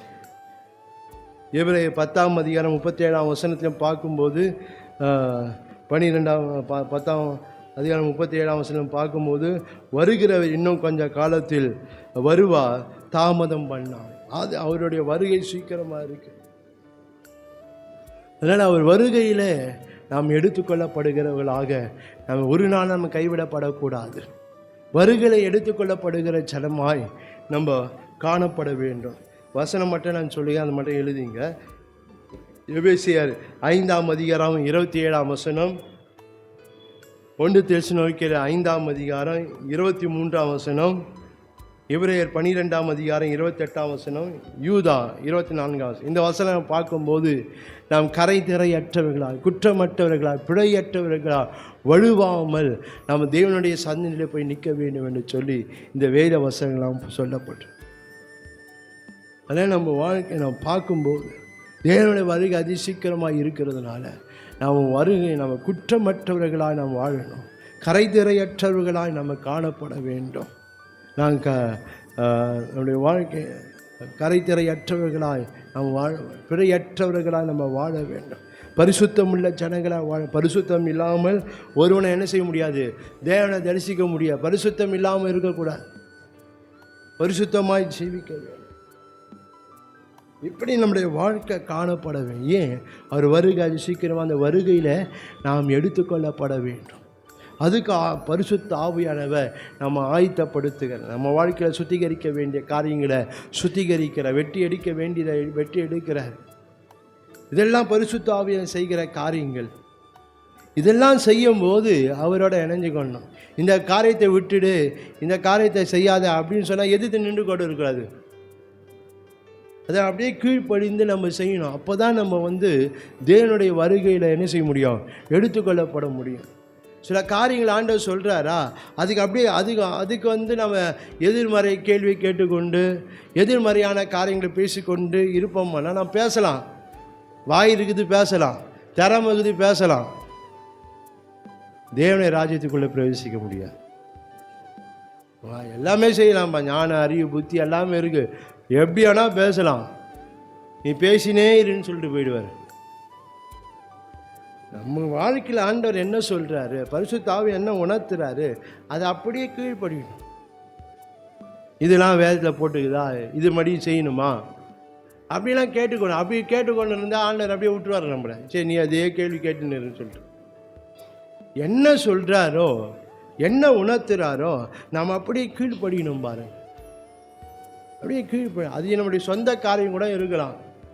அப்படியே இது இப்படி தான் செய்யணும்னா அப்படி தான் செய்தாகணும், இப்படி தான் நடக்கணும்னா அப்படி தான் நடந்தாகணும், நம்ம இப்படி தான் வாழ்ந்தானா அப்படி தான் வாழ்ந்தாகணும், இப்படி தான் வாழணுமா அப்படின்னு நம்ம கேள்வி கேட்கக்கூடாது. நம்ம அப்படி நம்ம எதிர்மறையான கேள்விலாம் நம்ம கேட்டுக்கொண்டு இருப்போமானால் ஒரு நாளும் தேவனுடைய ராஜ்யத்தில் என்ன செய்ய முடியும்? வருகையில் எடுத்துக்கொள்ளப்படவே முடியாது. ஆவியானவர் என்னை ஆயத்தப்படுத்துகிறார் அவர் வருகைக்கு, தேவனுடைய வருகைக்கு ஆயத்தப்படுத்தும் போது அவர் என்னை பரிசுத்தப்படுத்துகிறாரு.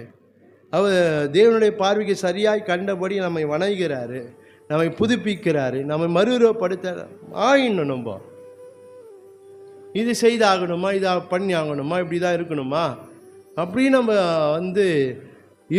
கேள்வி கேட்டுக்கொண்டு இருப்போம்னா அது ஒன்றுமே நடக்காது. நம்மளுக்கு தேவனுடைய வருகையில் மாலை எடுத்துக்கொள்ளப்படவே முடியாது. அது எந்த காரியம், அது உலக காரியமாக இருந்தாலும் சரி, அது ஆவிக்குரிய காரியமாக இருந்தாலும் சரி, நம் தேவனுடைய காரியங்களுக்கு, தேவனுடைய வருகைக்கு எடுத்துக்கொள்ளப்பட பரிசுத்த ஆவியனை எப்படிலாம் என்னை ஆயத்தப்படுத்துகிறாரோ செய்தாகணும். பாருங்க, அப்படி செய்தாகணும். முடியாது இந்த கிருபை கேட்டு அது செய்யணும். நம்ம முடியாதுன்னு சொல்லக்கூடாது. ஒரு காரியத்தை சொல்கிறாருன்னா, ஆண்டவர் என்னால் முடியாத ஆண்டவர் அப்படின்னு சொல்லக்கூடாது. நாம் செய்ய முடியாதது அவர் என்ன செய்ய மாட்டார், சொல்ல மாட்டார். என்னால் செய்ய முடியும் என்று ஆண்டு நினைக்கிறதுனால தான் அது சொல்கிறாரு. ஆனால் நான் என்ன சொல்கிறேன், அது முடியாதுன்னு சொல்லிடுறேன். அவள் தான் ஒரே முடிஞ்சு போச்சு, போ, வேலைக்கிழமை தர தேவையில்லை, என்னால் செய்ய முடியாது, அவ்வளோதான், என்னால் பண்ண முடியாது, என்னால் அப்படிலாம் இருக்க முடியாது, என்னால் சர்ச்சைக்கெலாம் வர முடியாது, அப்படிலாம் நம்ம சொல்ல முடியாது. அப்படிலாம் சொல்லி கொண்டு இருப்பானா, அப்படியே தான் சொல்லி கொண்டு இருக்கணும். நம்ம இதெல்லாம் நம்மளால் செய்ய முடியும் என்று அறிந்து தான் ஆண்டவர் சொல்லி கொண்டு இருக்கிறார். இன்றைக்கு நம்ம எப்படியா இருக்கிறோம் பாருங்க. இன்னைக்கு நேற்று எல்லாருக்கும் லீவு தான், ஆனால் யாரும் சுத்திகரிப்பு கூடுது வரல. நான் ஏற்கனவே சொல்ல, சுத்திகரிப்பு கூட்டுனா வெறும் ஞானஸ்தானம் மட்டும் இருக்கிறவங்க அல்ல, எல்லாருக்கும் தான் சுத்திகரிப்பு தேவை. யாரும் வரல. வந்தவங்க தான் வந்தாங்க, நான் ஒரு 5-6 பேர்கிட்ட தான் வந்தாங்க. நம்ம எல்லா நாளும் நமக்கு வேலை தான் இருக்குது, இல்லைன்னு சொல்ல முடியாது. ஆனால் கர்த்தர் சந்தர்ப்பத்தை தருகிறாரா, அதை நாம் பயன்படுத்த வேண்டும். நேரத்தை தருகிறாரா, அதை நாம் பயன்படுத்தி கொள்ள வேண்டும். காலத்தை நாம் பிரயோஜனப்படுத்தி கொள்ள வேண்டும். யாரும் கிரியை செய்யாத ராக்காலம் வருதுன்னு ஆண்டவர் சொல்றார். லீவு தான், ஆனால் யாரும் வரல. நம்ம எப்படி இருக்கிறோம் பாருங்க. இப்படிலாம் இருந்தால் நம்ம எப்படி கர்த்தருடைய வருகையை எடுத்துக்கொள்ளப்பட முடியும் பாருங்க. ஆவியானவன் என்னை எப்படிலாம் செய்ய வைக்கிற, அப்படி நம்ம நடந்தால் தான் நம்ம என்ன செய்ய முடியும், வருகைக்கு நம்ம ஆயத்தமாக முடியும். தேவனுடைய வருகைகளை எடுத்துக்கொண்ட, தேவனுடைய வருகைகளை எடுத்துக்கொள்வோமானால் ஒன்று நித்திய ஆக்கினை இருக்காது, ரெண்டாவது நித்திய மரணம் இருக்காது. தேவனுடைய வருகையில் நம்ம எடுத்துக்கொள்ளப்படவில்லை என்றால் இது ரெண்டும் நம்முடைய வாழ்க்கையில் இருக்கும். அதெல்லாம் நினச்சி பார்க்கவே முடியாது நம்மளால். வெளிப்படுத்த விசேஷம்லாம் பார்க்கும்போது அதெல்லாம் நம்மளால் ஜீரணிக்க முடியாத காரியங்கள். அது நித்திய ஆக்கினை, நித்திய மரணம்லாம் அது போல காணப்படும். மரணம்னாக்கா செத்து போகிறது இல்லை, இது வேற மாதிரி மரணம். அது மரணத்தை தேடினாலும் கிடைக்காத ஒரு மரணம். அது நித்திய அக்கினியில், நரகத்தில் அப்படி இருக்கும். மரணம்னாக்கா அவங்க மறிக்க மாட்டாங்க, வாழ்நாள் ஃபுல்லாக அவங்க வேதனைப்பட்டுக்கணும். அதுதான் அதோடைய மரணம். எப்படி இருக்கும் பாருங்க. சாக மாட்டாங்க, ஆனால் வேதனைப்பட்டுக்கணும். அதுதான் அது மரணமே. அதுக்கு பேர் அதான் மரணம். அது போல காரியங்கள். அதுக்கெல்லாம் நம்ம தப்புவிக்க தான் ஆண்டவராக இயேசு பரிசுத்த ஆவியானவரை நம்ம கொடுத்துருக்கிறார். அதுக்கு நம்ம ஆண்டவரை தேடணும், தேடி வரணும். அந்த உலக காரியத்தையே பார்த்து பார்த்து பார்த்து பார்த்து நம்ம என்ன செய்யறோம், வர மாட்டேன்றோம் பாருங்க. ஆண்டவர் பயபக்தியாய் நடக்க மாட்டேன். நம்ம வீட்டில் என்ன ஓடுது, என்ன சத்தம் கேட்குது. சில வேளை கிறிஸ்தவர்களாக இருந்தாலும் சினிமா ஓடுது, சீரியல் ஓடுது. இதெல்லாம் நம்ம வீட்டில் இருக்கு பாருங்க. இதெல்லாம் நம்ம பார்க்கலாம், ஆனால் பரலோக ராஜ்யத்துக்கு போக முடியாது. எல்லாவற்றையும் அனுமதிக்க என்ன உண்டு, அதிகாரம் உண்டு. எனக்கு எல்லாம் செய்யலாம்பா. ஆண்ட அந்த சுயாதீனத்தை கொடுத்துருக்க, நீ என்ன வேணா செய். ஆனால் உனக்கு முன்பாக நான் என்ன வச்சிருக்கிறேன், மரணத்தையும் ஜீவனம் வச்சிருக்கிறேன். உனக்கு எது வேணுமோ நீ தேர்ந்தெடுத்துக்க, அவ்வளோதான். அந்த ஒரு சுயாதீனத்தை ஆண்ட நம்ம கொடுத்துருக்குறார். நான் எதை எடுக்கிறேன் என்று நம்ம பார்க்கணும். இன்னைக்கு யாருக்கும் தெரியாமல் கேட்கலாம், செல்லை கேட்கலாம், செல்லை பார்க்கலாம், என்ன வேணால் நம்ம செய்து கொண்டு இருக்கலாம். நம்ம என்ன வேணால் செய்து கொண்டு இருக்கலாம். ஆனால் கடைசி நேரங்களில் வருகிற காரியம் பார்க்கும்போது அது ரொம்ப வேதனைக்குரிய காரியமாகிடும். அதான் இப்போதே ஆண்டவர் என்ன செய்கிறார்னா, அந்த பரிசுத்த ஆவியை தந்து நம்மை பரிசுத்தப்படுத்தி கொண்டு இருக்கிறார், நம்மை சுத்திகரித்து கொண்டு இருக்கிறார். நம்ம இந்த வருகைக்கு ஆயத்தப்படுத்தும்படி என் வாழ்க்கை எப்படிலாம் இருக்கு, நம்ம பயபக்தியோடு இருக்கணும், நம்ம பரிசுத்தமாக இருக்கணும், விசுவாசம் அவரை நம்ம முழு இருதயத்தோடு தேடணும், அவர் நேரம் கிடைக்கும் போதெல்லாம் அவரை தேடி வரணும், நேரம் கிடைக்கும் போதெல்லாம் அவரை ஆராதிக்கணும், அவரை துதிக்கணும். இதெல்லாம் பரிசுத்த ஆவி நம்ம கொடுக்குறார். ஆனால் நம்ம அதெல்லாம் செய்ய மாட்டோம் பாரு, நம்மளும் அதை செய்ய மாட்டோம். அதெல்லாம் கர்த்தருடைய வருகைகளை எடுத்துக்கொள்ளப்பட அண்ணன் வந்து அப்படியே எடுத்துன்னு போயிடுவார் அப்படின்னு மட்டும் நினைக்காதீங்க. நான் அதுக்கு சரியாக நான் ஆயத்தமாக இருந்தால் தான் எடுத்துக்கொள்ள முடியும், இல்லை முடியாது. அதுக்கு நான் ஆயத்தமாக இருக்கணும். அவர் வந்து எடுத்துக்கொள்வதற்கு அதுக்கு ஏற்ற ஆயத்தம் நமக்கு இருக்கணும். இல்லைன்னா நம்மளால் ஒன்றும் பண்ண முடியாது. நான் ஞானசாலை எடுத்துட்டேன், நான் அபிஷேகம் பண்ணிட்டேன், நான் சர்ச்சுக்கு போயிடுவேன், நான் டெய்லி ஜாபம் பண்ணுறேன், அதனால நான் போயிடுவேன். இல்லை, நம்ம அதுக்கு சரியாக ஆயத்தமாக இருக்கணும். நம்ம சரியாக ஆயத்தமாக இருக்கணும். என் பிள்ளை இருந்தால் கூட ஆயத்தம் இல்லைன்னா நான் என்ன செய்ய மாட்டேன், பிள்ளைய கூட்டின்னு போக முடியாது. ஒரு ஃபங்க்ஷனுக்கு போகிறோம், சொந்த பிள்ளை தான், சொந்த பிள்ளை எப்படி இருக்கணும், ஆயத்தமாக இருந்தால் தான் கூட்டின்னு போக முடியும். இல்லைம்மா நான் இதே ட்ரெஸ்ஸோடு வரேம்மா அப்படின்னு நினச்சேன், வீட்டிலே இரு அப்படின்னு சொல்லிட்டு போயிடுவோம் பாரு. அதே போல் அதுக்கேற்ற ஆயத்தம் நமக்கு இருக்கணும். அப்படி இருந்தால் தான் அவர் நம்ம எடுத்துக்கொள்ளப்பட முடியும். இல்லைன்னா நம்ம கைவிடப்படுகிற சூழ்நிலை இருக்குமானால் நம்ம ஓடினத ஓட்டமெல்லாம் வீணாக போயிடும், வேஸ்டாக போயிடும். ஆனால் மிகவும் ஜாக்கிரதையா கர்த்தருடைய வருகைக்கு நம்மை ஆயத்தப்படுத்துகிற அந்த ஆவியானவரோடு கூட நம்ம இணைந்து நாம் செயல்படுகிறோம். அவர் நம்ம எப்படி நடத்த விரும்புகிறாரோ அப்படியா நாம் நடக்கணும். எப்படிலாம் என்னை நடத்துகிறாரோ அப்படிலாம் நடக்கணும். ரோமர் 8:14 சொல்லப்படுகிறது, ஆவியான மேலும் எவர்கள் ஆவினால் நடத்தப்படுகிறார்களோ அவங்களாம் தேவனுடைய புத்திரராக இருக்க. யார் தேவனை ஆவினால் அவங்களாம் தேவனுடைய ஆவினால் நடக்கப்படலாம், தேவனுடைய புத்திரராக இருக்க முடியாது. ஆனால் நம்ம வாழ்க்கை அது போல காணப்பட வேண்டும். அதனால் இந்த பெந்தேகோஸ்தே என்ற இந்த நாளிலே நம்ம அறிந்து கொள்ள வேண்டிய ஒரு காரியம் என்றால், இந்த பரிசுத்த ஆவியான கொடுக்கப்பட்ட ஒரு நோக்கம் என்னவென்றால், அவர் ஆயத்தப்படுத்துகிறவர். ஹல்லேலூயா, ஹல்லேலூயா. நம்ம கண்களை மூடி நாம் ஜெபம் பண்ண போகிறோம். அவர் நம்மை ஆயத்தப்படுத்துகிறவர், ஆவியானவனை ஆயத்தப்படுத்த, தேவ ஜனம் என்று காணப்பட ஆயத்தப்படுத்துகிறார், தேவனுக்குள் நிலைத்திருக்க ஆயத்தப்படுத்துகிறார், தேவனுக்கு ஊழியம் செய்ய ஆயத்தப்படுத்துகிறார், தேவன் நியமித்த யுத்தத்தை பண்ண ஆயத்தப்படுத்துகிறவர், தேவனுடைய வரிகளை எடுத்துக்கொள்ள ஆயத்தப்படுத்துகிறார். அந்த ஆவியான என்னை எப்படி ஆயத்தப்படுத்துகிறாரோ அதன்படி நான் இணைந்து கொள்வேன், அதன்படி நான் காணப்படுவேன். எதற்காக என்னை ஆயத்தப்படுத்துகிறாரோ அந்த நன்மையை, அந்த ஆசீர்வாதத்தை நம்மால் பெற்றுக்கொள்ள முடியும். ஹல்லேலூயா. ஸ்தோத்திரம் ஆண்டவரே, நன்றியோடு உம்மை ஸ்தோத்தரிக்கிறோம், உம்மை துதிக்கிறோம். ஆண்டவரே, இந்த நாளிலும் கூட எங்களோடு பேசின கிருபைக்காக ஸ்தோத்திரம்.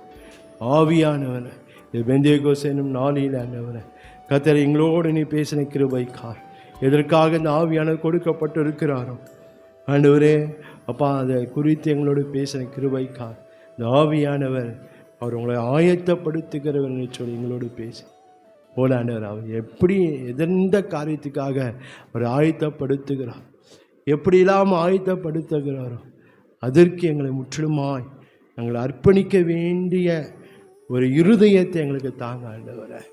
ரீபாஷாலா தோரா வாக்காவா, கலான இருதயத்தை எடுத்து சதையான இருதயத்தை தருவேன் என்று சொன்ன தேவனால ரீபாஷாலா தோரா எங்களுக்கு அந்த இருக்க வேண்டிய அந்த இருதயத்தை, அந்த உணர்வுள்ள ஆவியை எங்களுக்கு தந்த ஆண்டவரை, பரிசுத்த ஆவியானவர் எங்களை ஆயத்தப்படுத்துகிறபடியே நாங்கள் ஆயத்தமாக எங்களை நடத்துங்க, எங்களை ஆசீர்வதிக்கவே நாங்கள் ஜெபிக்கிறோம். நீர் இதை பார்க்குற கேட்குற ஒவ்வொருவரோடு கூட கர்த்தர் நீ பேசுங்க, அவங்களையும் கர்த்தர் நீ ஆயத்தப்படுத்து. இயேசு கிறிஸ்துவின் நாமத்தில் ஜெபிக்கிறோம். ஆமென், ஆமென், ஆமென். மேலாமல்